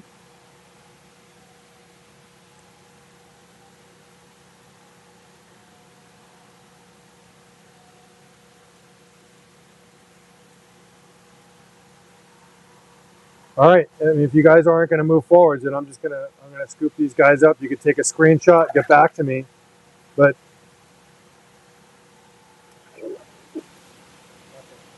with 44 on, I don't know if there's just a lag issue or we're not hearing from you guys, whatever it is. But all right, I'm going to put these guys back. Jim is saying, can I look at the white shower? Absolutely. And it's the lemon Harawaki. Is that a lemon Harawaki or a Yamabuki? So this is a Yamabuki here. It's a Deutsche Yamabuki. This one falls under the lemon Harawaki. Jim, here is the Showa. Super white Shiroji. Plenty of sumi coming up around the body on this fish. Really, really nice Showa. At a crazy price. 600 bucks is an awesome price. And you can see the symmetrical motor grue on the pectoral fins here. Amazing fish.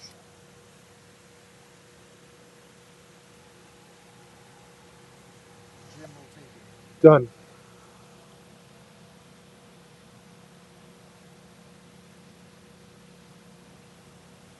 Good.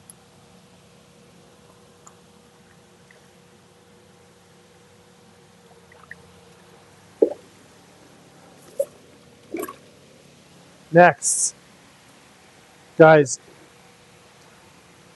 these fish should go without question. Remember, you can do layaway. This Chagoi, by the way, is a female.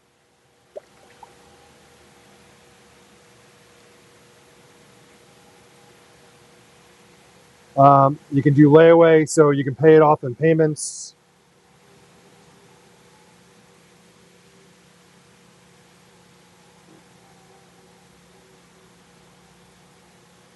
I know there's a lot of lag. I apologize.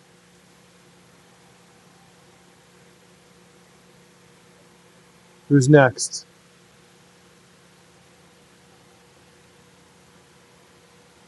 On a dark desert highway, cool wind in my hair. One smell. I don't know what this word is. Is it? I don't know what Kalipt. I have no idea what the word is that comes after in that song. Someone tell me what the word is in that song, Hotel California. Rising up through the air, up ahead in the distance, I saw a shimmering light. My head grew heavy and my sight grew dim. I had to stop for the night. There she stood in the doorway. What a beautiful fish this is. Just one of those fish that just will stand out in the pond. This butterfly right here. I just love. Look at the scale, the scalation on this. So not only is that the scalation, it's got these long striations down each scale on this fish. How much are these again? These guys are $600 each. Okay, the size you're looking at 13 to 16, almost 17 inches. So I say almost 17 on the bigger ones. They're $600 each on these.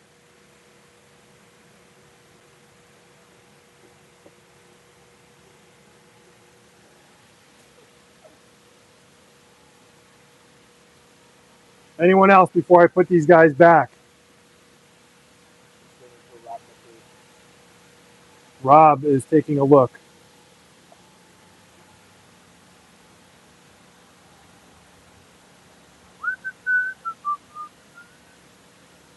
I used to sing that song to my daughter every night to go to bed. I would sing the whole song.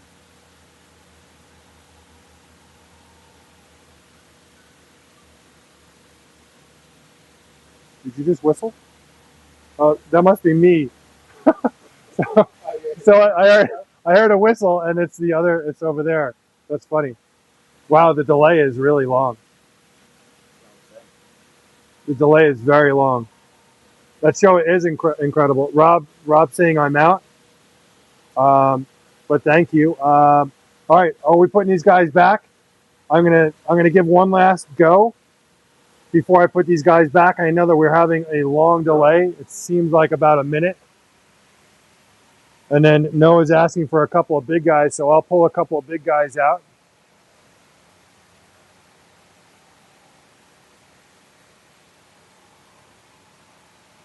Can I see the shower's face? Absolutely.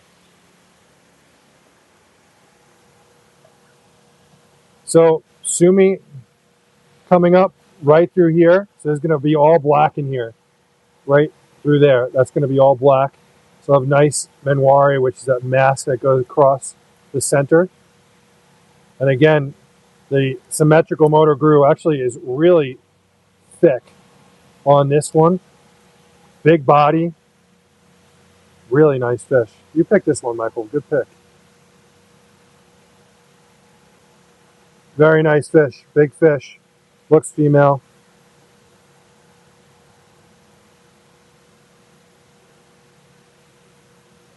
Definitely a nice fish. Who's asking?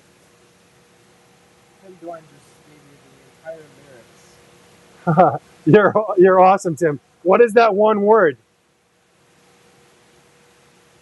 I don't know where you stopped. So I gotta take a look at the lyrics. Okay. I don't know how saw showing right after. Okay, the smell, warm smell of colitas. What is a colita? That's the word I didn't know. Warm smell of colitas. I didn't know what is it. It's got to be some kind of plant, maybe. Katie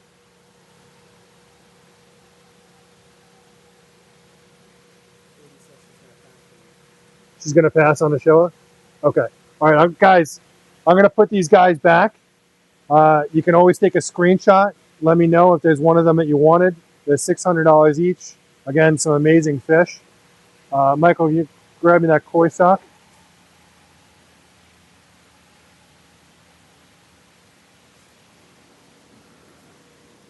Unless someone has an objection.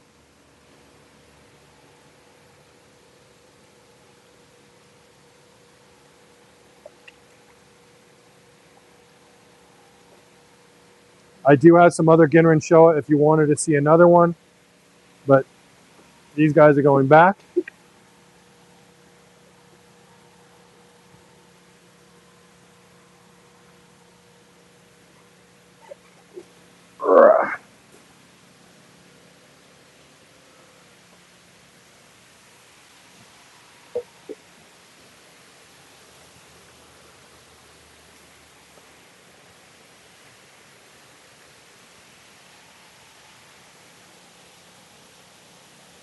A slang term in fact culture for. That's definitely not what it is, though. One smell of colitas of buttocks. What? That's not correct. All right. So while I'm in the same tank, I mean, I guess, huh? Smell of butts. Marijuana Butts? Oh. I gotcha. Another term. I gotcha. All right, guys. I'm going to grab from. I just there are some amazing fish that I just you guys have to see. These are the 800s. I'm gonna grab an absolutely stunning Ginrin Benigoi. I have this awesome Kikikiryu here.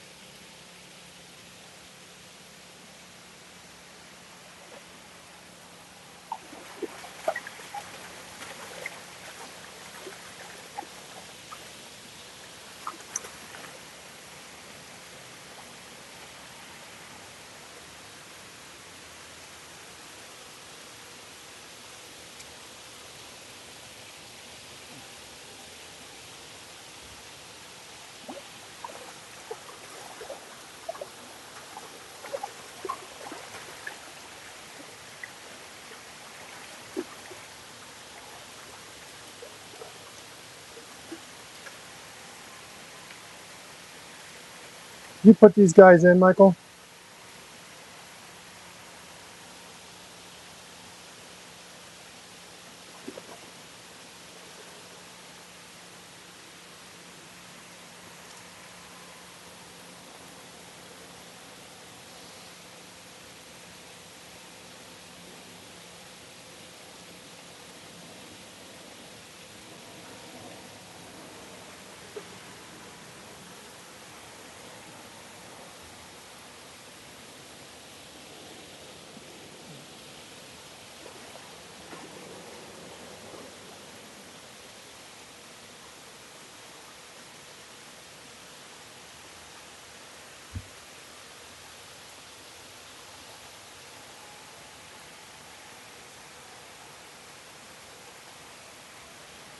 Oops.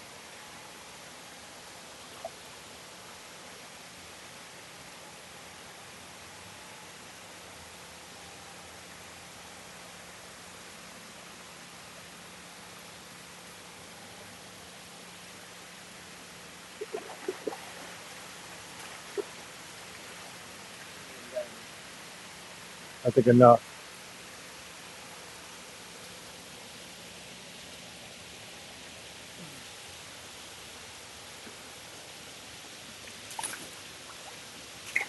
Such an interesting goshiki.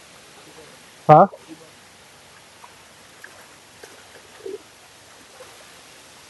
All right, that's it. All right. I wasn't going to go into the 800. I was going to go to the bigger guys, but you know what? I have all day, so might as well just have fun. Got a lot of people on. Take a look at the fish.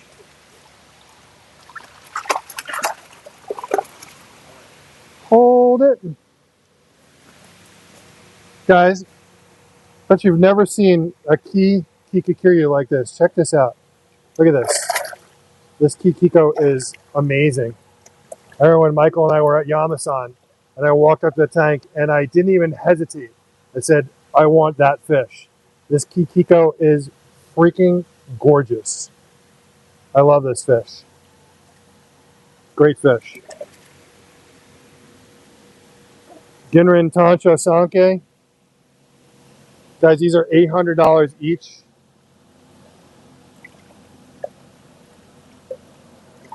Deutsch Sanke. Marutin.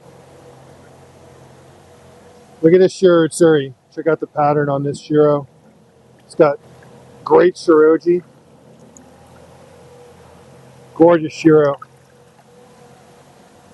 Look at how red this. Huh? Yes, the Shiro is Wagoi. This is not Deutsch. This is Wagoi. These are everything is balls $800 each. You check out as Noah calls it, the ghost koi. There's a kikikiryu. What was that? Shiro is yours. Shiro is yours. Gorgeous, gorgeous Shiro Utsuri. Good.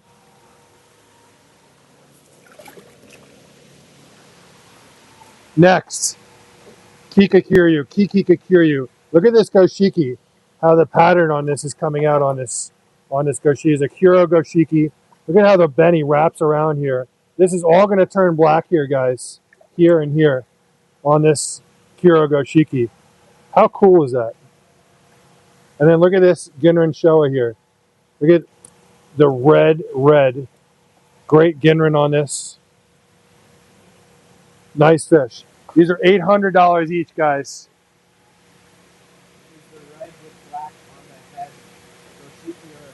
This is a goshiki. This one right here. This is a goshiki. It's a Kuro goshiki. This is all going to darken up here. This is all going to blacken up. Really cool, really unique fish.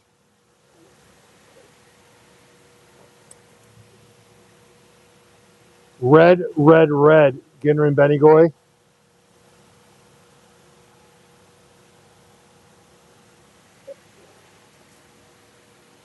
Ginrin Tancho Sanke. Big fish. Here's the other Kikikiryu. You guys are looking for uniques. These are definitely unique. This fish I think this fish is really wild. When that fish gets big in your pond, it's gonna be stunning.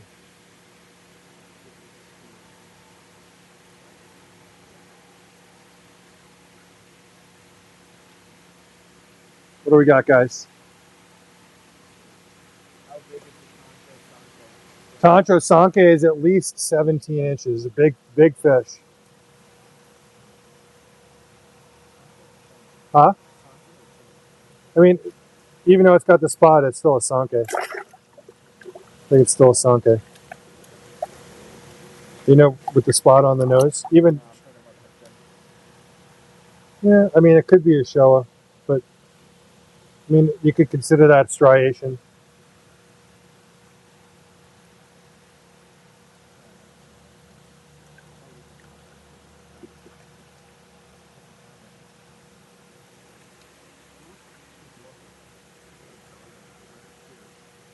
Let me hear from you guys. Is there another song you want me to sing?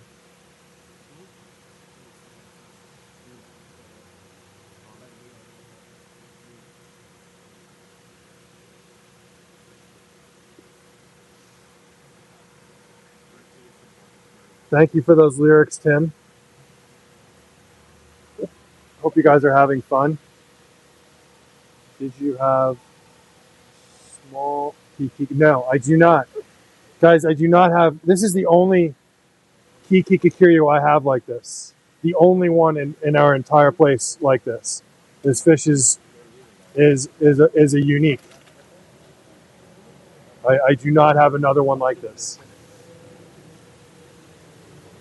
You know, of the, I don't know, 13,000 fish we're about to have here with the shipment coming on Thursday. You know, it is the only one that's like this. And I don't have any tosai coming in like this. It's just, when you see fish like this, it's one of those, like, you're not going to see it again. You just jump on it. Also, this kikakiryu is pretty wild.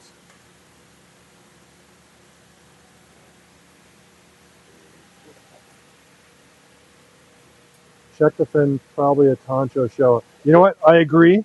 After looking at it further, I'd say Tancho Showa. Yeah. So you can see the Moto Guru. So it's a Tancho Showa.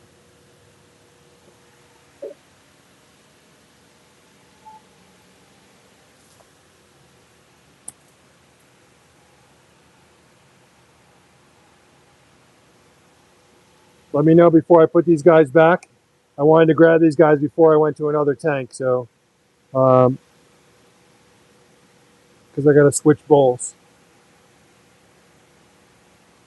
I'll take it. I'll figure it out. Which one were you talking about?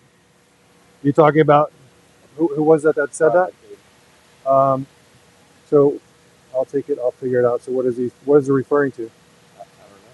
Which one were you talking about, Rob? You talking about this one right here, or are you talking about the Kikiko,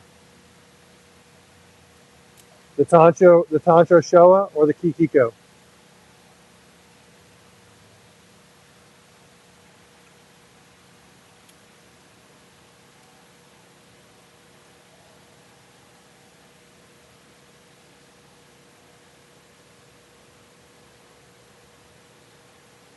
The last one you have in your hand, the black with the black thin.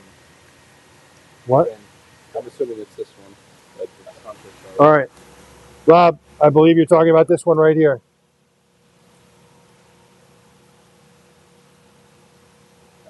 All right.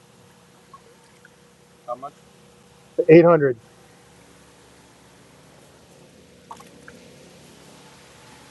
Guys, anything else before I move on?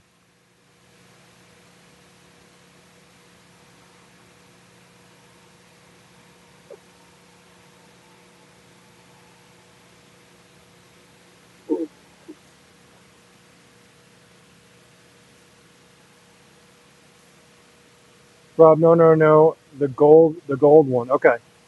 Gotcha.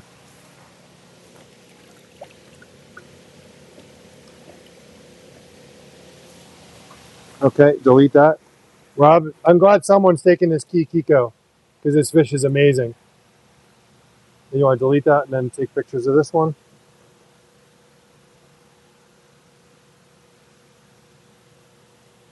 I'm really glad someone took this because it is an amazing.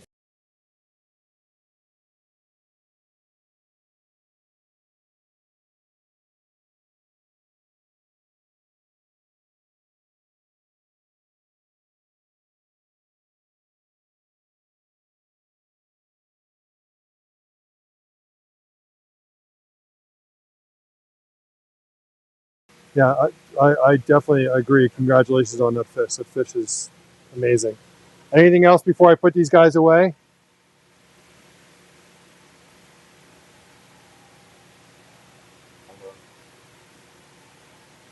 I'll give it a minute because I know that we have. Yeah. No. All right, give it another 30 seconds. Did you finish? 3. That's the magic number. Yes, it is. That's the magic number.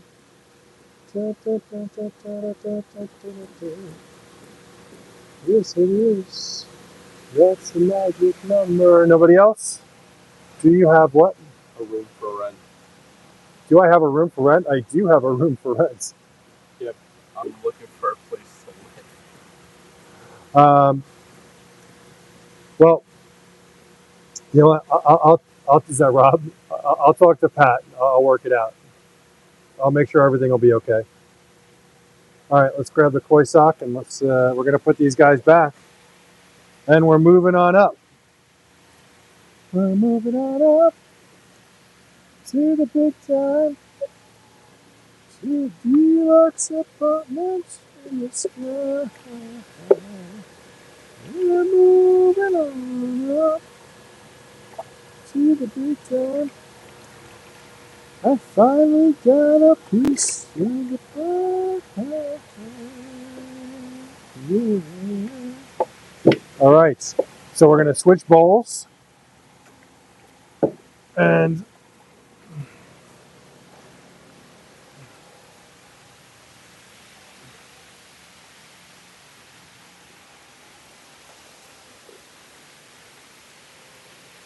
I do have more Shiro at that price range if anyone is interested, but just let me know. You guys can sign up for Personal Koi Shopper if you want. You want to feed the other one?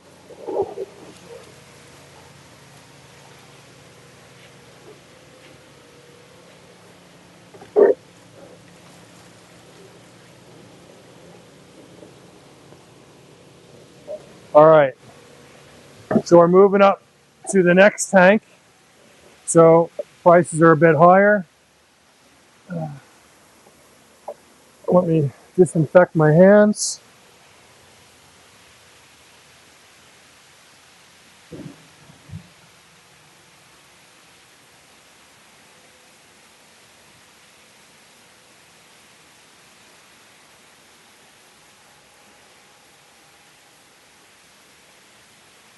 All right, we're in the $1,000 tank now.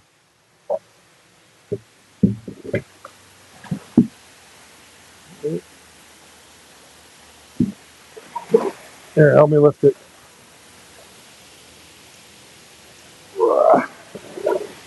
That way we don't have to, because they may jump out when we're walking.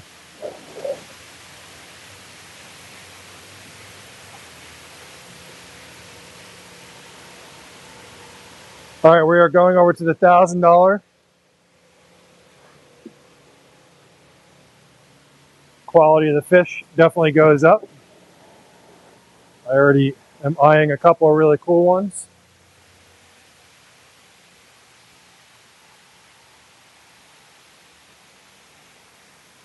Yes, sir. Explain the cost of personal koi shopper again and the benefits with it. Sure. Give me a second. Let me grab some fish and then I'll be right over and we'll talk about it.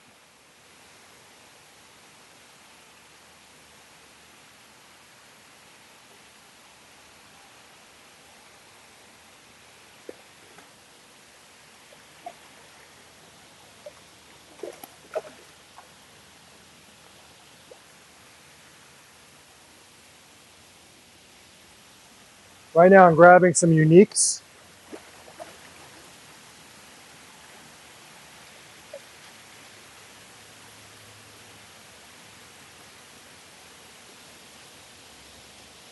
Something very unique.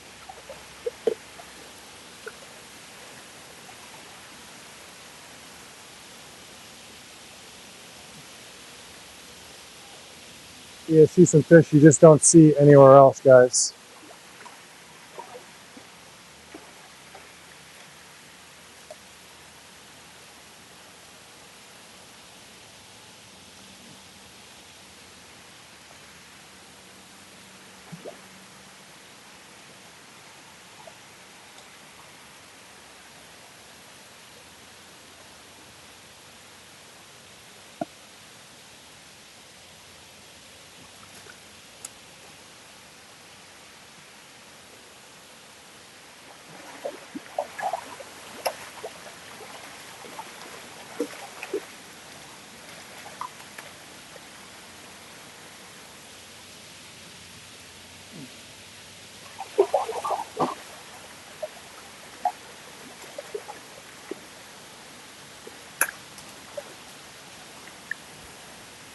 All right, I may have grabbed a bit too many for this bowl, but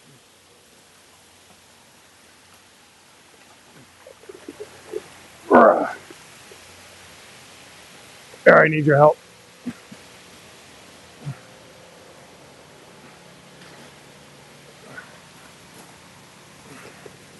Ready?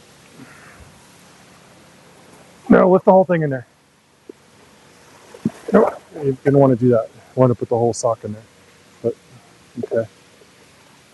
All right, it is what it is.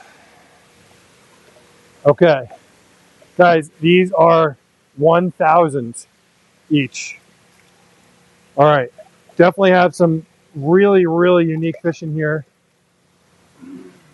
Check out this Tancho Ginga. So it's a key Tancho spot, Ginrin Ginga. Look at that. How cool is that? Check out the Sasagi. Look at that.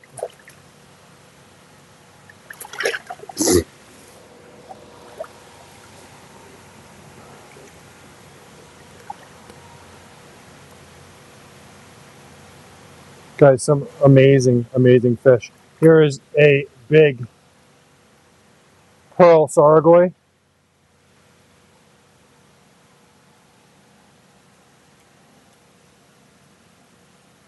Benny Kuman Ryu. Look at that, Benny Kuman Ryu. And here is a big Kogane Ochiba. Guys, these are 1,000 each. No, this one right here is a good 19, 20 inch Kogane Ochiba. These are going for 1,000 each. Yes, questions? Katie Marie asks, is that a Tonto Ginga? Yeah, this is a Tancho Ginga right here. This is a Tancho Ginring Ginga with a yellow key Tancho spot. I guarantee it's probably the only one in the country. I can guarantee no one else has this fish. Noah Steven asks, how big is the Tonto Asagi and what sex and age? All right, guys, these are all Nisai. Everything in this tank is Nisai. Everything. These are all 2-year-olds. This Asagi, I'm gonna say is at least 19 inch. As far as gender, excuse me, guys.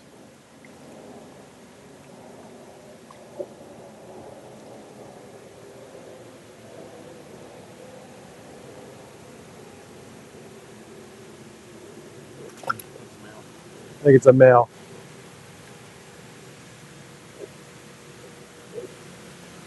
These guys are going for 1,000 each. Just got to keep my arms here just in case there's some jumping. This Kogane, pretty sure is a female. Yeah, sorry.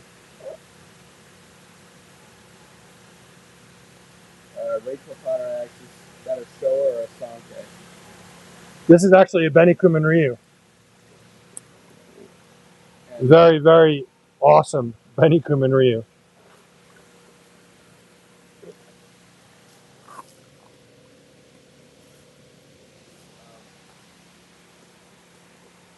Noah asks the gender on the Kogane. Kogane, I'm almost positive is female.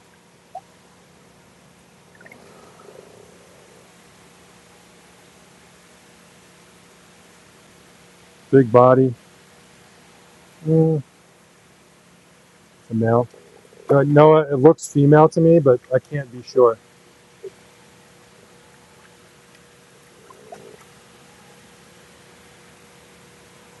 Ron McCain says, can you please show me the rarest one again just for a second? Screenshot in case somebody doesn't take it. This is a Key Tancho Ginring Ginga.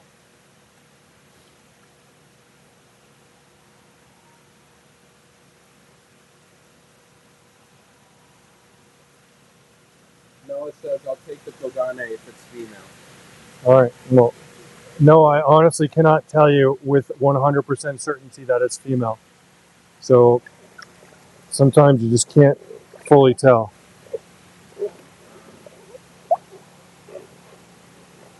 I think Rachel Potter wants that Benny Kuminario. Okay. You know what? I am melting it and nothing's coming out.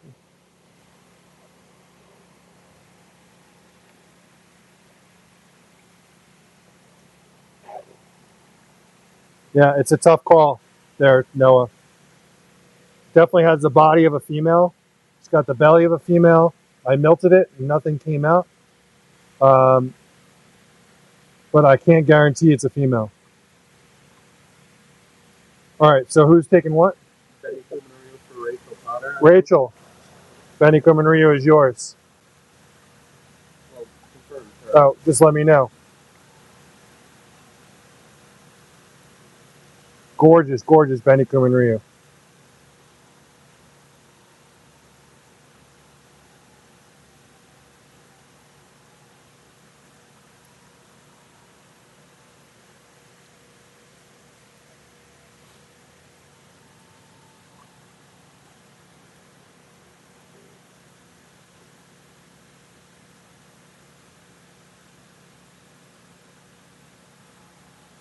Make it a hell yeah.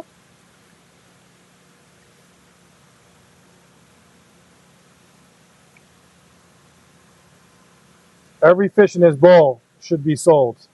Every fish in this bowl. You guys are looking for uniques. It doesn't get too much more unique than this bowl. Still waiting on an answer. Still waiting for Rachel.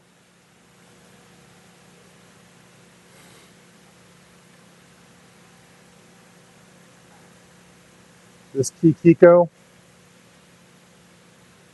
Look at the scalation going down the spine on this fish. Look at that fish, guys. Amazing. Rachel asks male or female. Male or female? This one looks male. You know, the male-female conversation, it's such an interesting conversation. You know, everyone wants red Benny. I want red, red, red. Well, finding red, red, red is tough when it's not a male. Males are definitely almost always redder than females.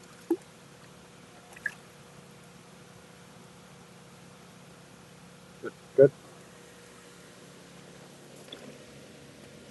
That one was 1,000. Who's next?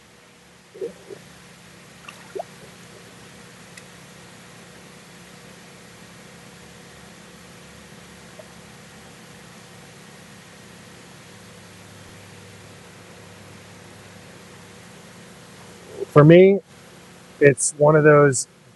If it's a nice fish, it's a nice fish. You know, male, female, doesn't matter.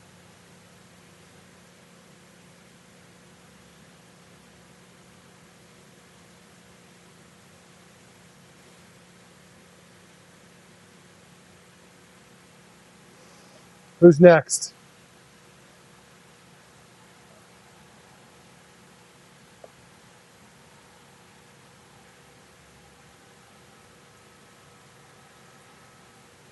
These guys are 1,000 each. Give you another couple of seconds to make a decision. Make up decision to make a decision, and then I'm going to move on. Rob McCabe says, "Wow, these colors on these fish almost looks like it's painted on." Yeah, these fish are unbelievable.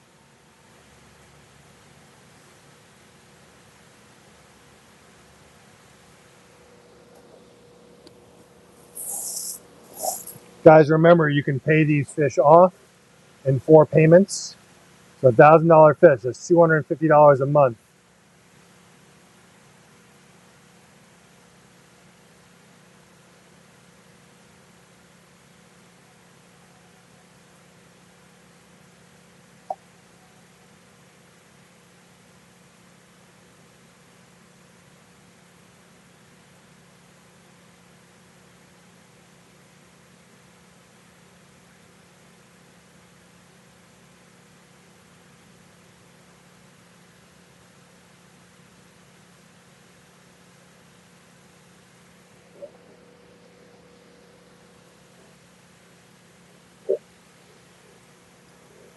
Let's show them one more time.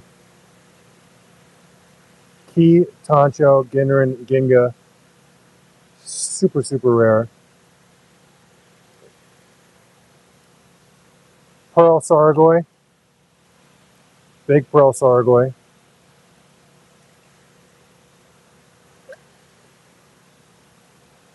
Marut Nasagi. Kogane Ochiba. Metallic Ochiba.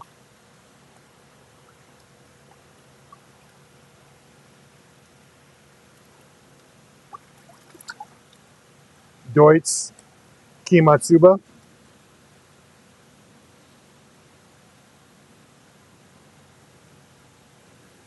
Last chance, guys.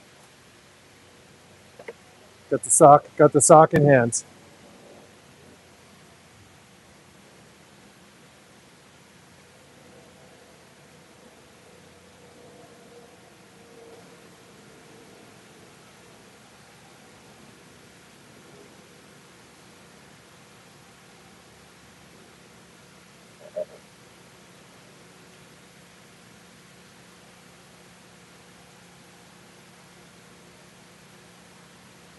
All right. If you see something you like, take a screenshot of it. You can always go back on the video, guys.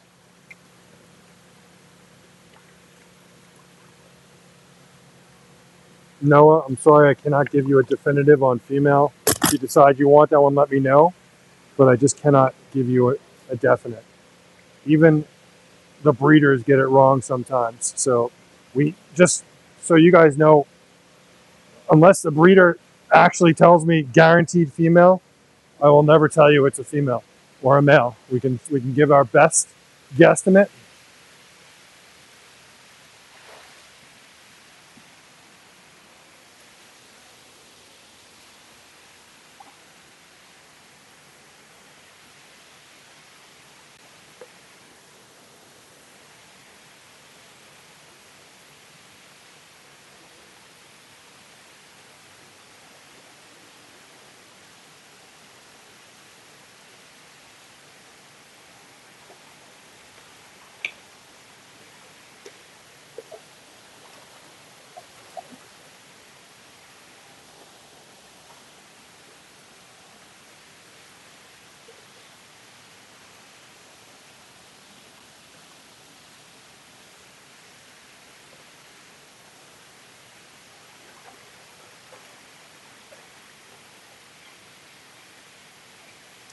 The fish are getting bigger, so I cannot fit that many in here.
Going up to the 1500.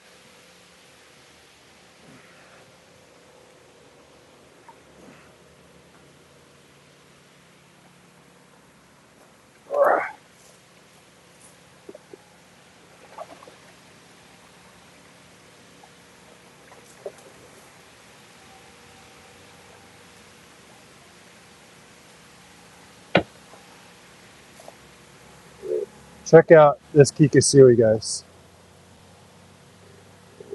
Look at that Kikasui.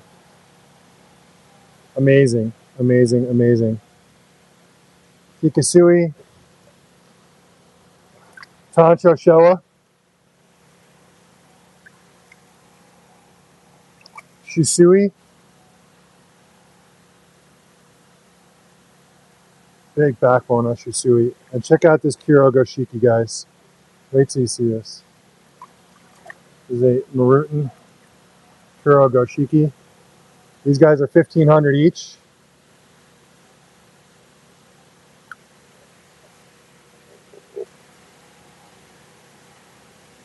Any comments? Any feedback? Oh, happy Valentine's Day to everyone. I hope everyone had a great Valentine's Day. You know, my wife and I, generally, we do not celebrate Valentine's Day. We've always skipped it. And this year I skipped it, and she bought me stuff for Valentine's Day. And I was like, well, we never do it. And she said, we always do it. I said, what are you talking about? So one of us is wrong. Who is it? It's likely me. But I seem to remember Valentine's Day being one of the holidays that we always skip. This Kuro Goshiki is stunning. These guys are 1,500 each. This Kikasui is probably about 22 inches. These are all Nisai. The bowl is 26, so this is about 22 inches. Yeah, 21 and 22. Notice that obviously you. Yeah, you know what? I know.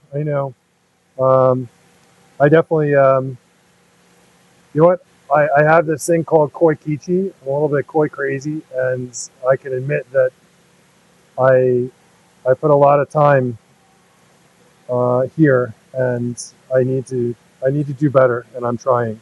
Babe, if you're listening, I'm trying.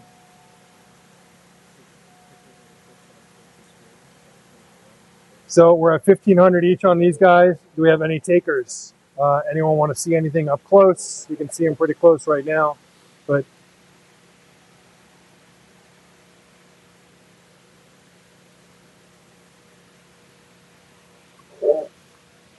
got 40 on. We're getting to that time. Got one more bowl I'm doing after this one, and then we're done. And it's going to be a Shiro Utsuri bowl. I have a Deutsch Shiro. Actually, I have a couple. I have 3 different fish I'm going to put in the next bowl, and then we're going to move on. But go ahead. Jason Steele asks, aren't you going to WGE in Oklahoma? I am not. Hey, Jason, what's up, buddy? I am not going to WGE this year. We have a huge booth at the All American Koi Show at the end of March. So that's where we're headed this year. We will not be at WGE this year.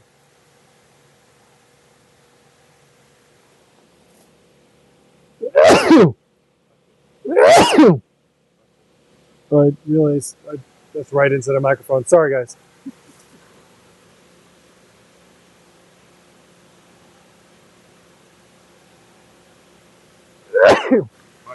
Always 3. I don't know why. Anyone interested before I move on?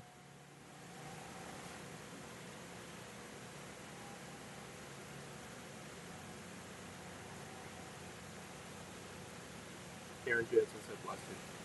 Thank you.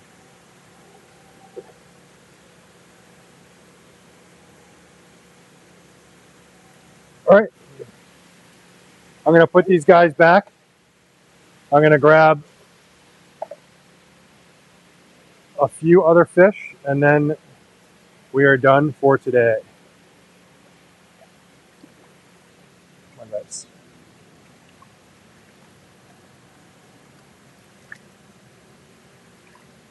Oh, you're going to stay in there. You're going to come in there. And you guys, if you see something that you're interested in, you know you can always reach out to me.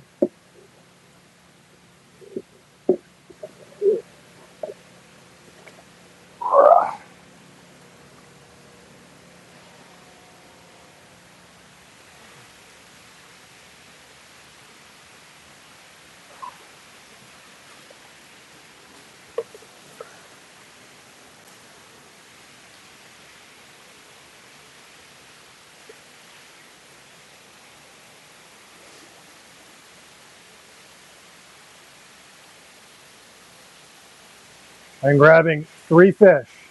They're all female.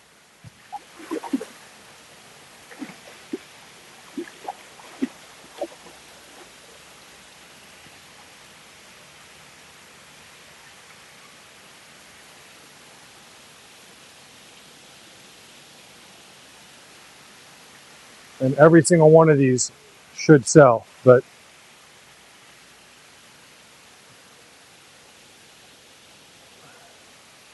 these guys are 2,000 each.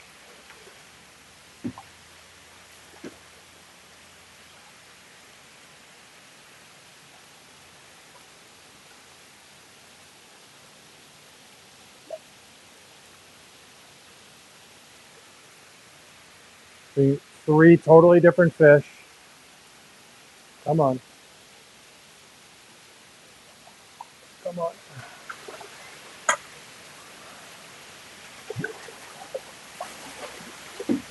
And they are all female.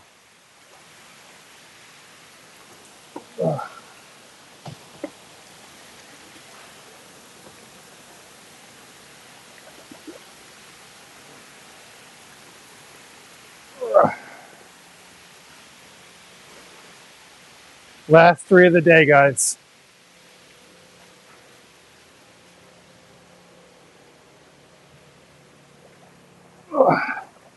Are you ready? These are Nisai. You got your size. They are all female.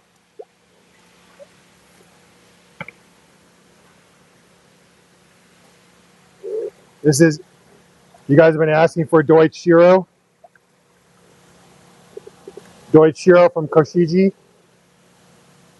Female. Deutsch Shiro Tsuri, big. This is about, I'm going to say 20 to 21 inch. Look at this Shiro here. Oh my God, this Shiro is freaking unbelievable. The body on her, she is amazing. The Manwari pattern down the face like that. Great balance of pattern. Amazing body. This fish, looking for a Shiro Utsuri, this Shiro is freaking amazing. Is a female Ginrin Tancho. This one's from Shinoda. The Shiros are from Koshiji. Look at the Ginrin on this fish. Look at the Tancho spot on this fish. It's freaking perfect. This fish was won in the Shinoda auction.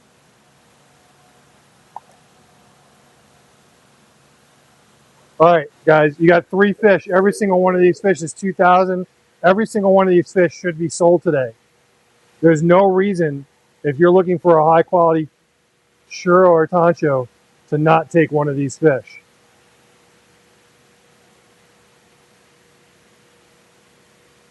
Guys should be jumping all over this.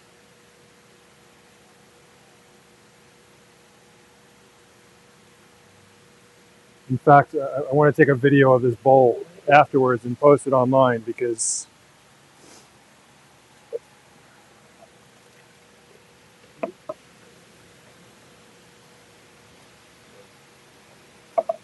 where did that poop go?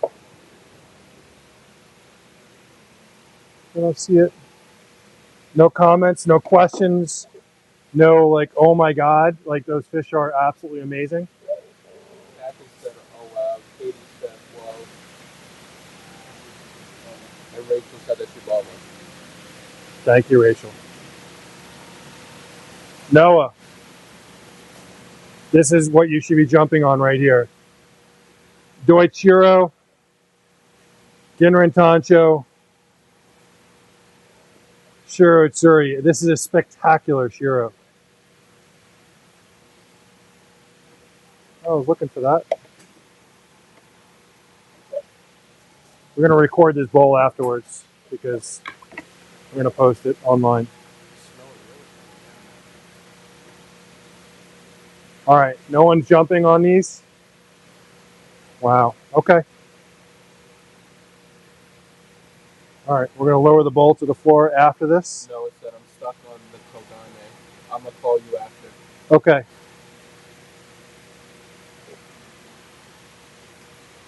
All right. Any other takers on these guys? We're at 2,000 on these.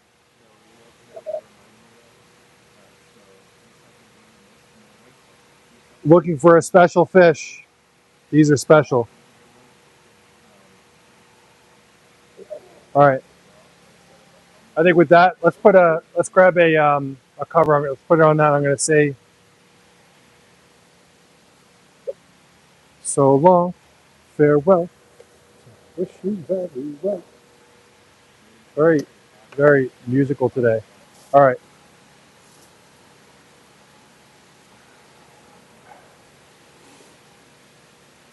So you guys know you can always reach me. Someone asked about Personal Koi Shopper.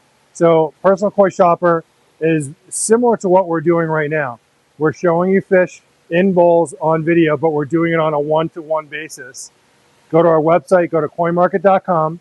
Okay, click on Personal Koi Shopper. You click on the date, click on the time, and we'll get an email as soon as you set it up. You can let us know when you fill it out, the information, what you're looking for, and we will see you at that date and time. It's pretty simple. It works amazing. And that's it. Guys, I want to thank you for joining us for this episode. You guys picked some amazing fish. So thank you very much. If you saw something in the show that didn't sell, take a screenshot of it. Let me know. We will honor the same price that we showed during the show. Remember, we have free boarding, free layaway, and we have free shipping when you spend $700 or more on Southwest Cargo. Check out our Personal Koi Shopper. Remember to watch our unboxing on Wednesday. We have our Tosai coming on Wednesday evening. I don't have a time for you yet, but just keep an eye out Wednesday night, and we'll keep you posted. All right. I don't know where the guys are running, but thank you very much, and we'll talk soon.